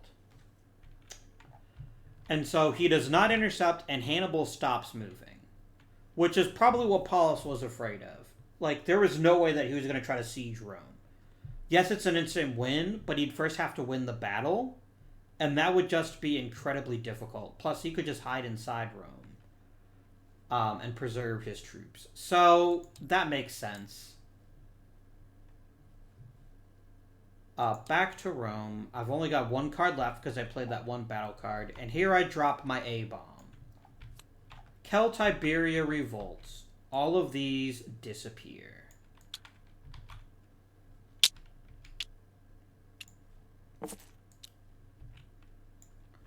So, let's open up our thing here.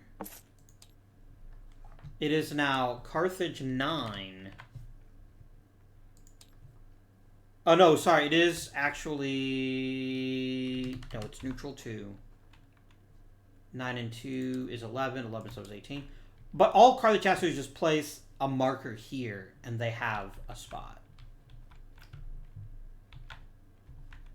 And so this is pretty annoying if you're Carthage. However, he's going to gain 2 provinces with his last 2 cards. 1, 2. Place 2 political control, right? Flip this one. Etruria now favors Carthage. And then he places 1 here. And Gallia Cisalpina. This marker is not isolated because it actually draws to the friendly tribes. And so, both one of the neutrals switches back to Carthage. And Rome switches back to Carthage. I'm going to do a super quick count just to make sure. Rome has Samnium, Latium, Campania, Lucania, Apulia, and Sicily, and Corsica, Sardinia. So that is 1, 2, 3, 4, 5, 6, 7.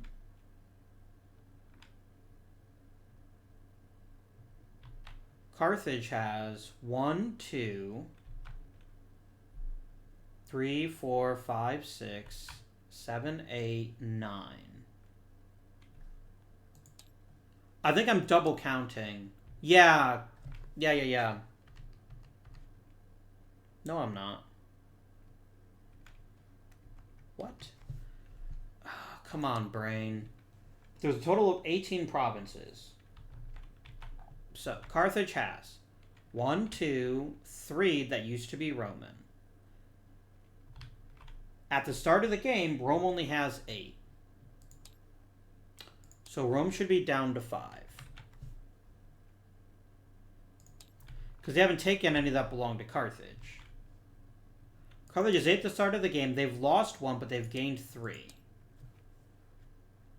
Because they lost Celtiberia, but they have Syracuse, Gallia, Transalpina, and Etruria. So that would be 10 for them. But there's only 1 that's neutral. Where are these mysterious missing provinces? Where did you go, game? 8 and 8 is 16. 16 2 is 18. Okay. Carthage lost 1, but gained 3. Oh, no, they gained 4 because they don't have Idu Beta either at the beginning. That only adds up to 17. What am I missing here? Okay, 1, 2, 3, 4, 5, 6, 7, 8, 9, 10. Why am I counting 10 instead of 11? Okay. 1, 2, 3, 4, 5, 6, 7, 8, 9. But you know what? I think the Numidias count as 2. Let me make sure that's right. But I think for province purposes, the 2 Numidia spaces count as 2.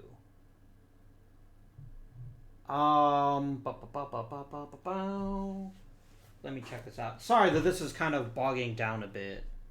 But my math is really bad, which is why I made that tracker, and then I screwed it up. Alright, 22. There are 18 political points. So it's based totally on number of provinces. Okay.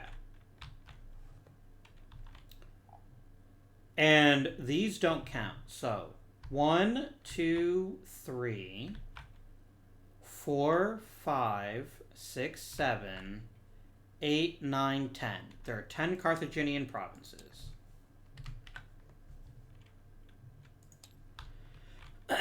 Rome has 1, 2, 3, 4, 5, 6, 7. And there's 1 that's neutral. Okay, there we go. We got there. So that concludes the second turn of the game. And we always do winner attrition first. And Scipio's going to have to take some damage. There's nothing he can do about that.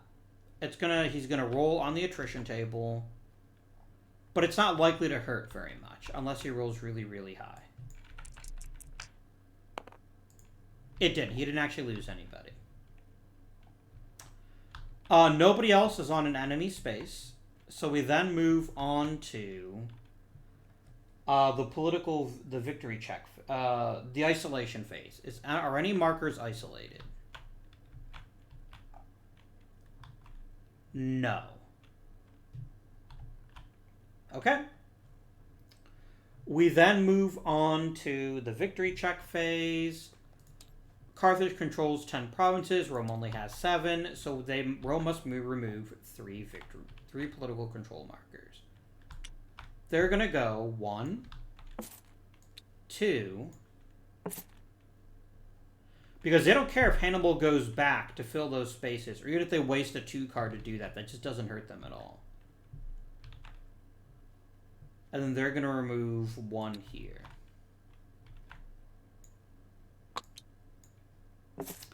Okay.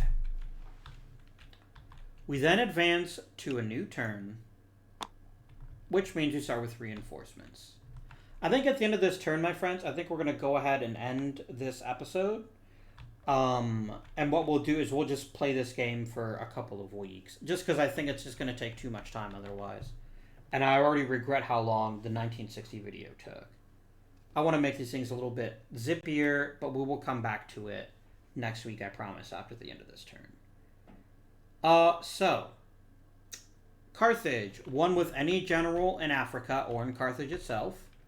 Hanno gets a bit stronger. Up to 2 with anyone in Spain, so Hasdrubal's going to get stronger. And 1 with any general on the map, and we're going to do that with Hannibal. Rome gets 3 with any general in Italy or in Rome. We're going to put 3 of them in Rome. Actually, I could just put them with Paulus. And then... yeah. And I'll just put an extra 1 in there. And then I'll just say when he moves, he's just leaving 1 behind.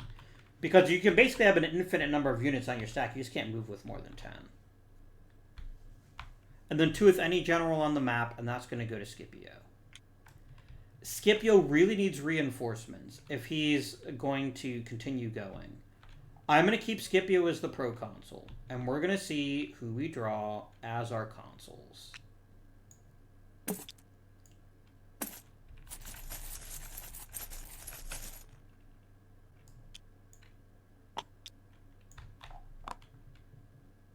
It's Scipio and Paulus in point of fact. So, Scipio is no longer the proconsul. He's just a regular old consul. Longus leaves the map. But his troops are not leaving the map. And so this provides a potential way for Scipio to reinforce.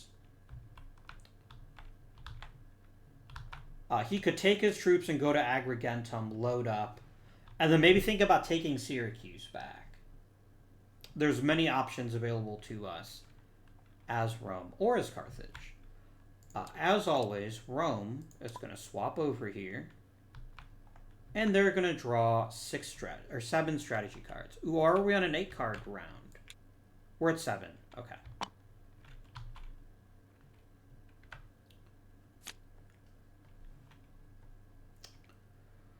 I do not have a major or minor campaign, but I do have this.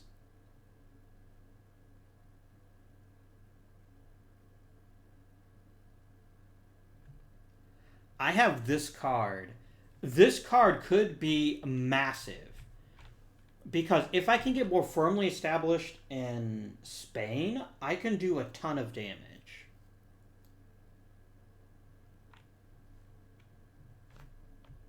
I mean, I could also use it to try to take Syracuse back, but Syracuse is actually harder to take. I think we just go for it and try to take that particular city. Because here's why. If I can take the province of Baetica, they lose 1 reinforcement for the rest of the game until they retake it. Which is absolutely gigantic.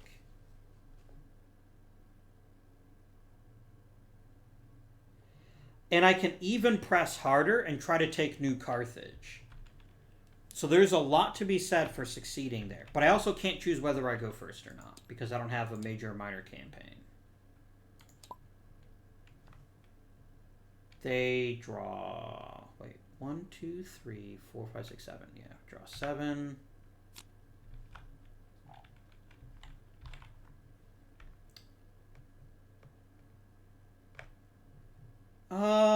I have 2 diplomacy cards.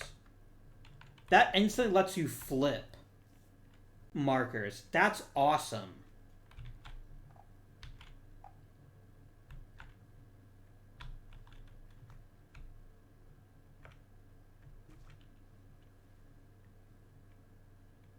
I also have Pestilence, so I can do that to cause some damage to the enemy here.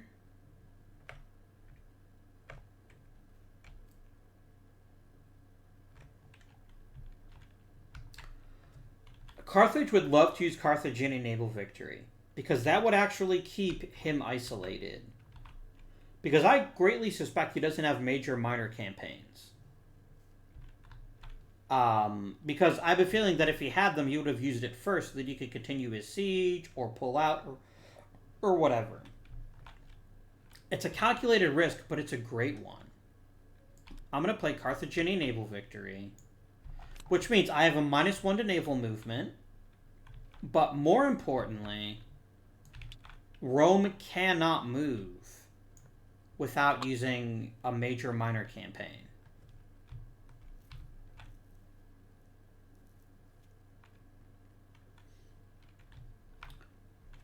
And that is bad news for Team Rome. But Rome is like in for a penny, in for a pound. I'm going to use treachery within the city. And I get to roll twice on the siege table here. I'm really hoping for a 6. I got a 2. Nothing happens. And I got a 5, which is 1 siege point. That's not terrible.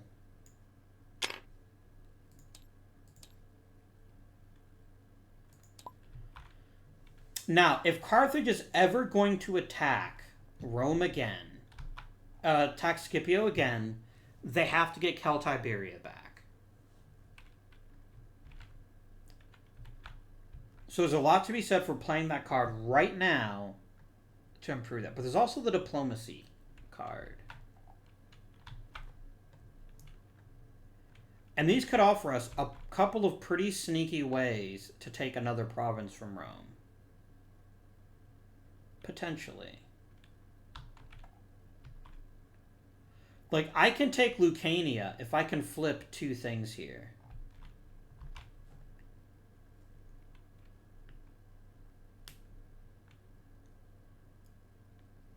And I have an amazing ability to use naval movement this turn. I could send Mago with a handful of troops, but then that does weaken Hannibal. And that's the big consideration here, right? Yes, Paulus right now is holed up with 11 troops in Rome. I cannot attack Rome. Hannibal will lose.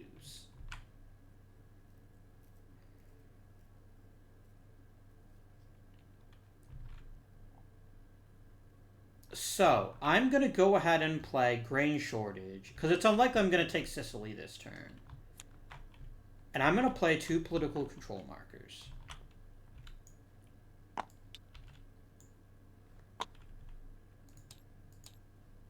I did not want to change teams. I wanted to change colors.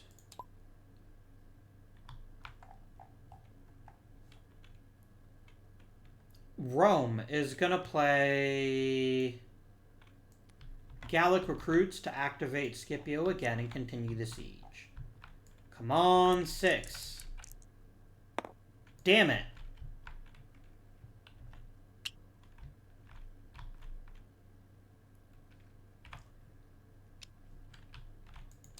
And now, Carthage is like, I have a chance to break this siege.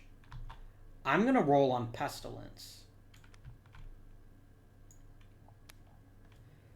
I need to check the Pestilence card because I actually can't read if that says +1 or -1.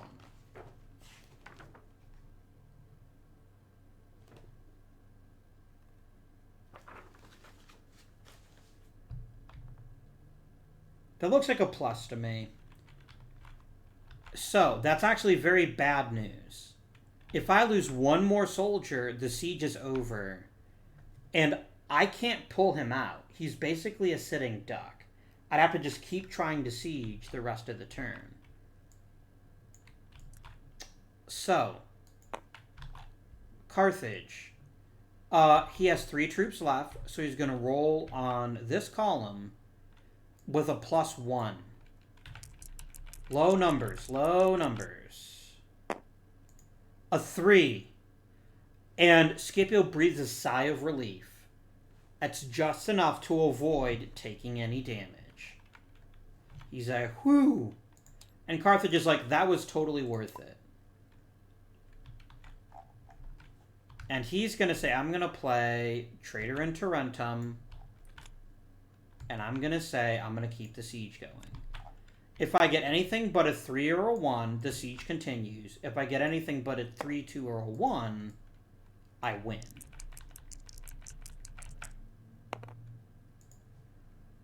Oh no. Actually, what happens first?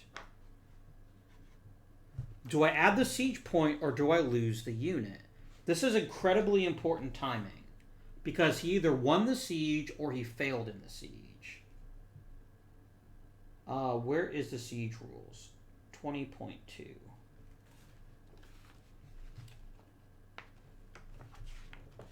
Alright, here we go. Boop, boop, boop, boop, boop, boop.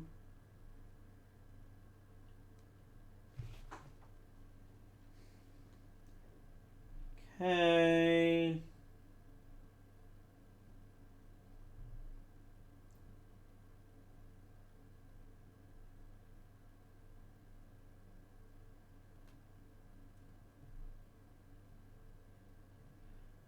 Oh, interesting. If it's below 3 CUs, it doesn't end the siege. The siege keeps happening. It's only when there are no CUs at all. So there we go.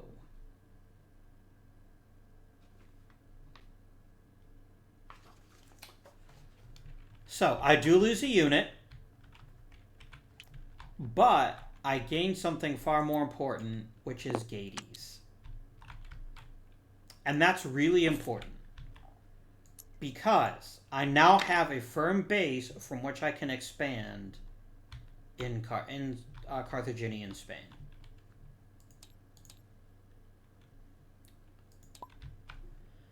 And now Carthage is theoretically faced with a choice. But it's actually not one they really have to think too hard about. Or do they?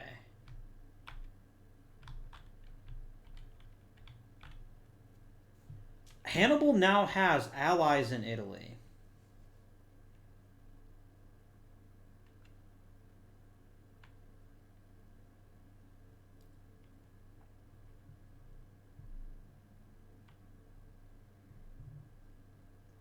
Which means winning a battle against a Roman commander is no longer not possible. However, Rome is also the hardest city to siege in the game, as is Carthage. They're both actually minus ones to sieging. Actually, isn't Rome a -2? Oh, it's on top of that. Yeah, I would roll -2 to siege Rome. I'm not going to be taking Rome anytime soon. At least it's pretty unlikely. But Scipio has 2. I have 3. I want to regain Celtiberia before I commit to any kind of military action. So I'm going to go ahead and play 3 political control markers as Carthage. And I'm going to go 1. I now have Celtiberia.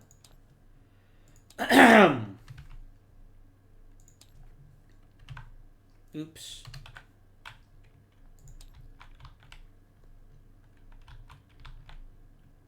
And then probably 2, 3.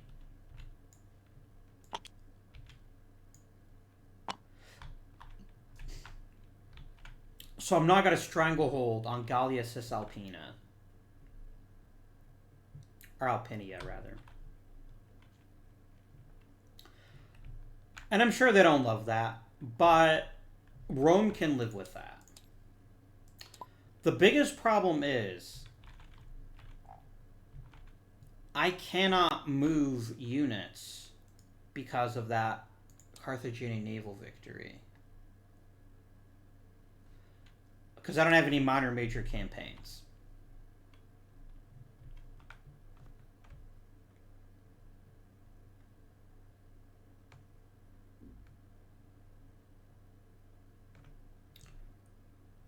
Truce is not that great.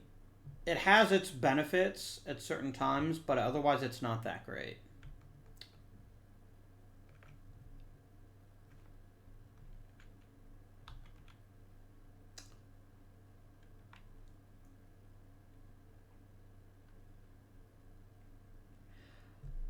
I am going to try to force Hasdrubal to fight me as Rome. I think that's my path here.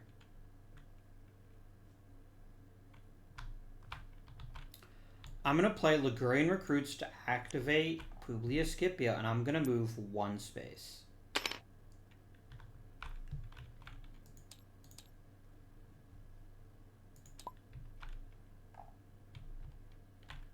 And Carthage is like, I wonder what that guy's doing. I'd better deal with that. I mean, here's the issue, right? Even if Hasdrubal loses the battle, and there's a very real chance that he might,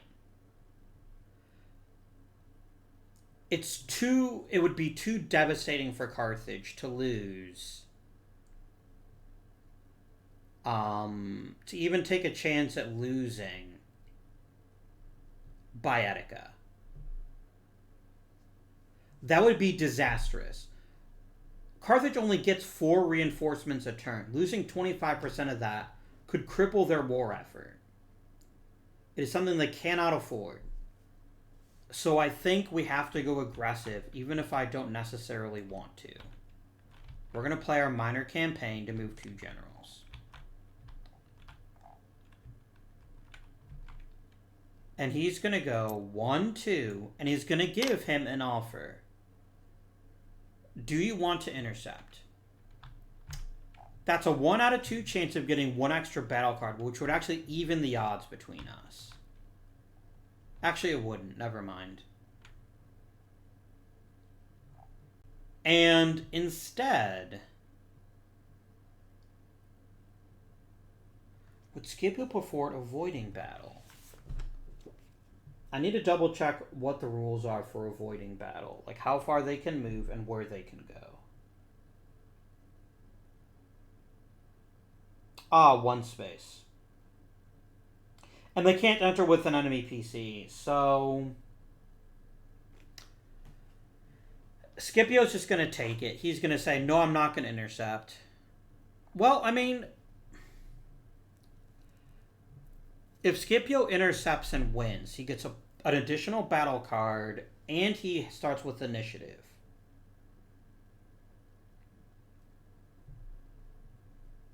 By the way, these bold names here in type are obviously misspelled. They were added by the mod creator. This is Corduba, not Cordusa. This is New Carthage with an A. There's an A missing there, but whatever. Yeah, there's no reason for Scipio not to do it. He's going to try it. He needs to get a 2 or a 1.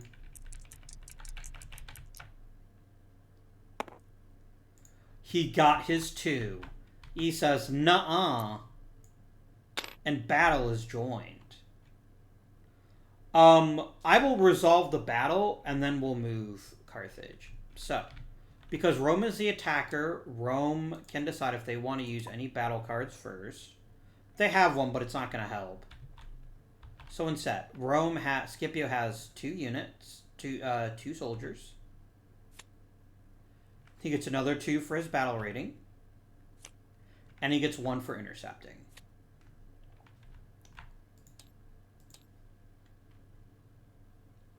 Hasdrubal gets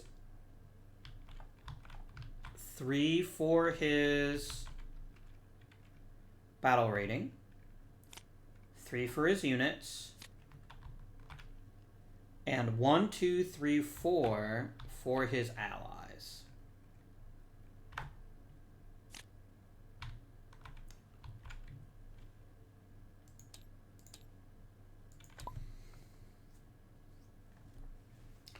Now, the attacker can withdraw from battle anytime they like.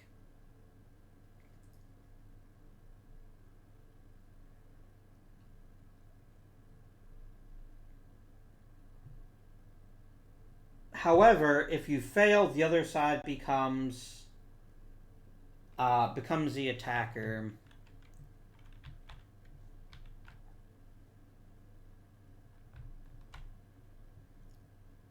And Rome's got a decision to make here. They could try going big or going home. There are only 6 double envelopments in the deck. And Rome has 2 of them. Playing the odds would be to start with a double envelopment and hope he doesn't have one. If he doesn't, Hasdrubal gets wiped out.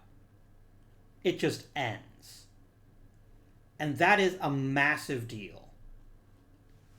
However, if Hasdrubal has a double envelopment.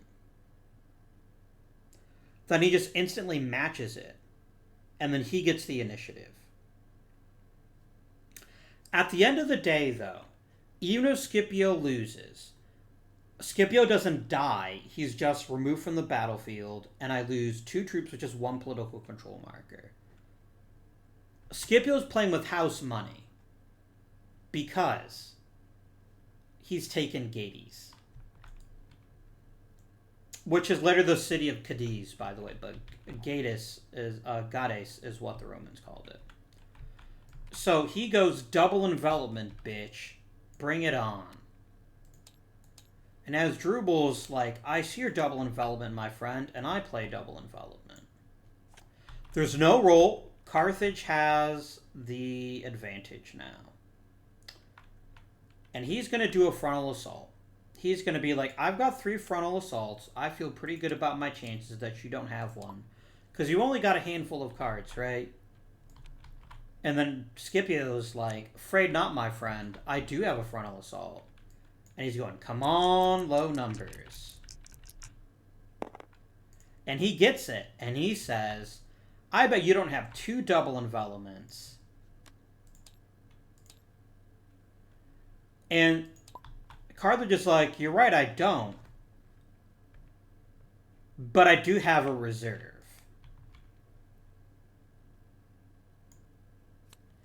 And all of a sudden, his hopes of winning are completely gone. He's like, fuck.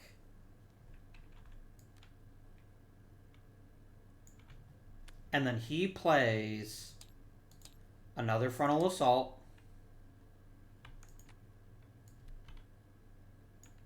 Rome plays a frontal assault. He's got to hope for 2 things here. 1, that he gets a 1 or a 2.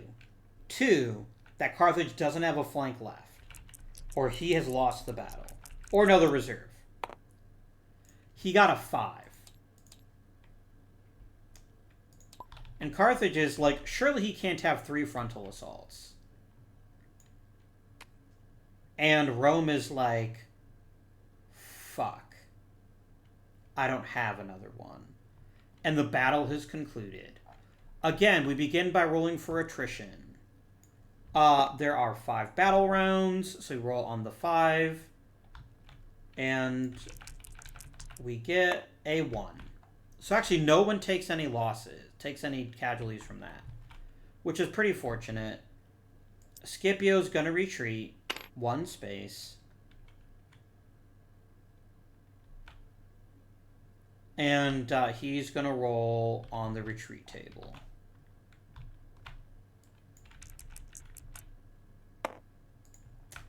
He gets a 2. So he loses 1 unit.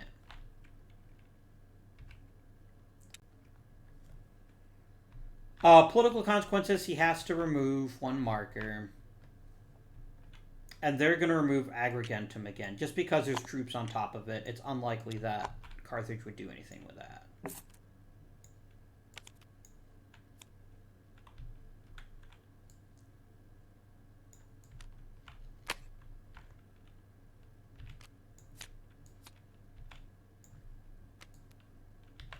However, remember, there is no rule that says you cannot fight twice on the same turn.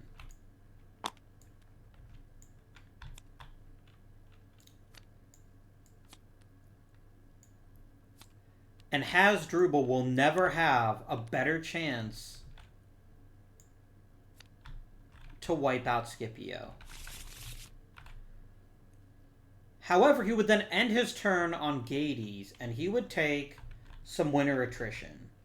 Because mathematically, they cannot successfully complete the siege without getting at least 1 6, and Carthage can't get 6s because they always have a -1. So I think there he's done. But now it's Hannibal's turn. Hannibal could declare a siege, and the enemy army could retreat. But he's got these 2 diplomacy tokens that he wants to use. He wants to use them quite badly. So he's going to go 1. And now, Paulus has a choice. Hannibal has 8 troops. Paulus will intercept with 10. Hannibal is a 4 general. Paulus is a 2. Hannibal gets 2 allies. Paulus gets 2 allies.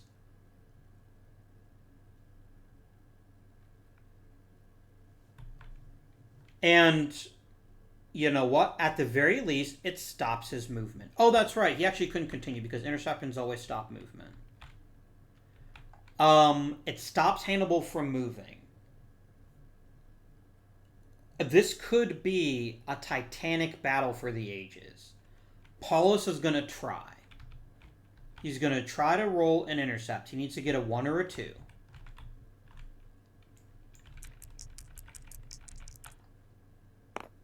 He gets a 6. Hannibal's like, I wasn't going to fight you anyway, bitch. And then he goes...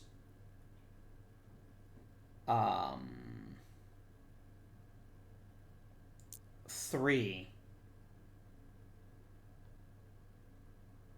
4. And he's going to leave a soldier. He's going to reduce to 5. He is going to leave 1 Carthaginian CU here. I have a cunning plan that should become apparent to you shortly. That was it for Carthage's turn. Nothing would give Rome greater pleasure than to pull out with Scipio, or to get him some more reinforcements, and he can't do either of those things. So, he's going to play Numidian ally, or he's going to play the beautiful Sophonisba. He's going to play political control markers. Which is entirely fair. Rome doesn't have a lot of other choices. They're going to go 1, 2, 3.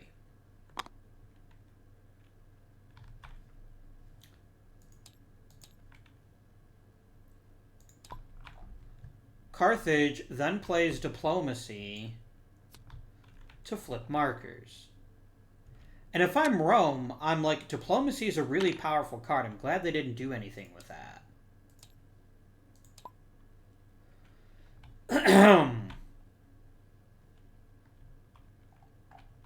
I can't activate Paulus. I could activate Scipio.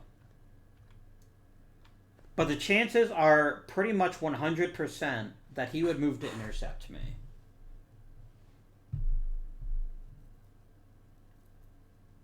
And I can just hole up in the city if he attacks. So, we're going to play more political control markers with the truce.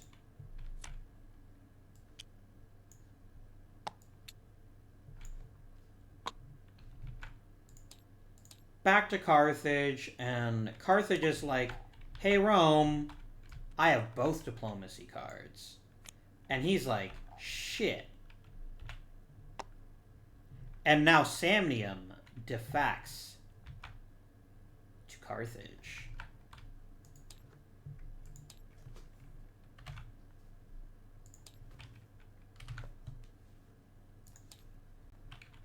And then Rome, they've only got 1 card left to play. They're only going to be able to play for markers.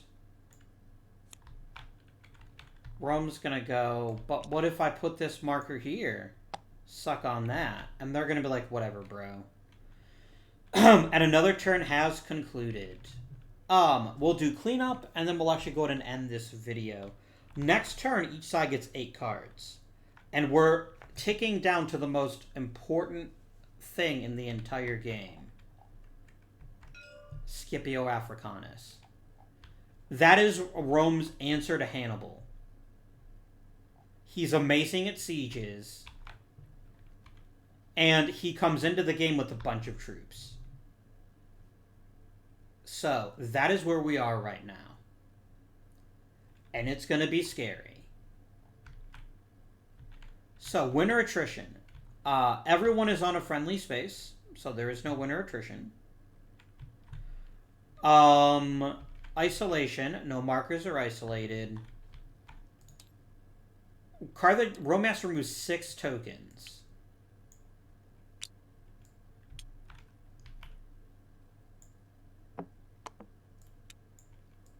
One, 2, 3, 4. And he's got to take 2 more off. He's going to go 1, 2.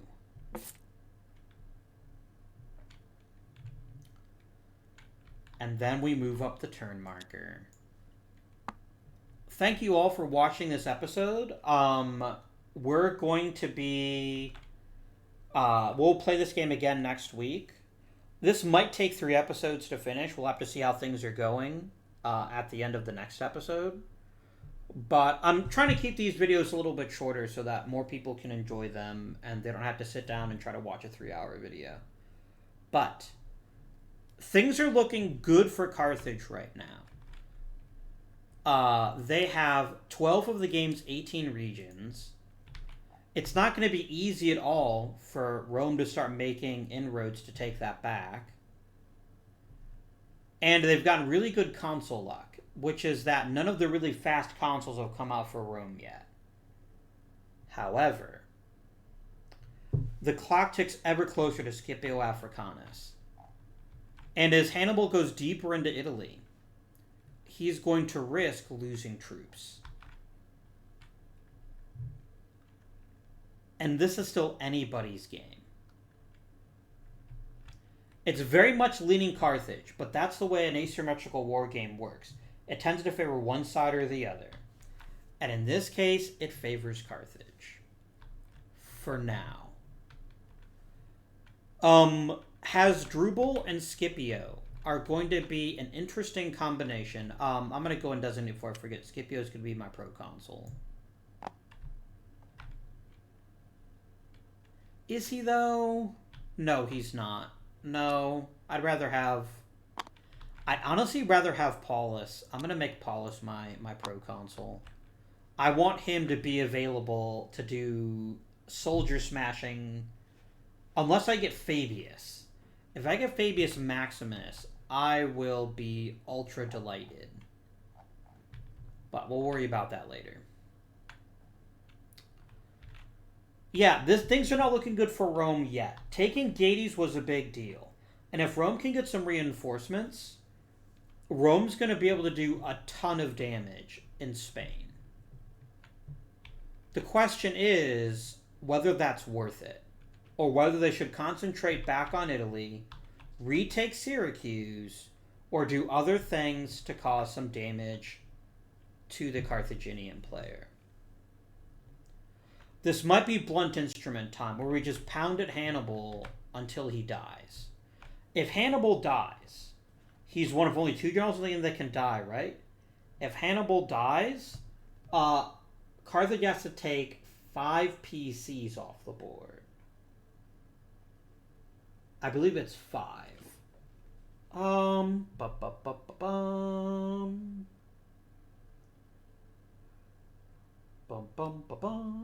Whoa. Yeah, I'm almost positive that it's 5 PCs if Hannibal dies.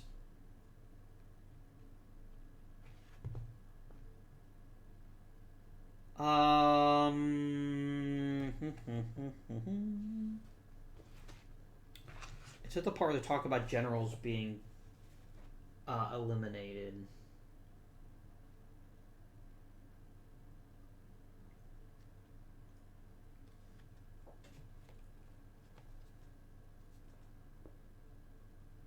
Uh, 10.0. There we go.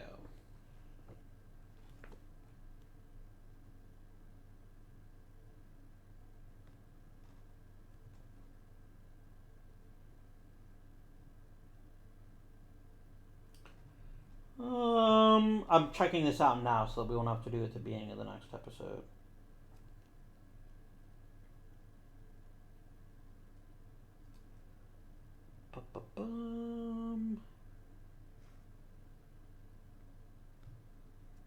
There's resistance out of Syracuse City. Let me see here. Displaced generals. Here we go. Yeah. Scipio can die, and so can Hannibal. Scipio Africanus, to be specific. But yeah. So that's kind of what Rome is thinking next turn. Rome is thinking Hannibal's caused enough trouble in Italy. He's only going to cause even more if we let him. We need to start hitting him, and hitting him hard, and hitting him often. We need to drive him out of Italy, or at the very least weaken him significantly. So that's what we're going to be facing in the year 215-214 BC. We've already missed the Battle of Cannae, but maybe there'll be a new Cannae in 215. Until next time, thank you very much for watching. I hope you're enjoying the series. If you do enjoy these war games, do let me know. They're all going to take multiple episodes, but I hope that that's worth it to you to get a chance to see an entire playthrough of a game rather than have me just play tiny pieces of it. Until next time, this has been Avindian. Thank you for watching, and I bid you good day.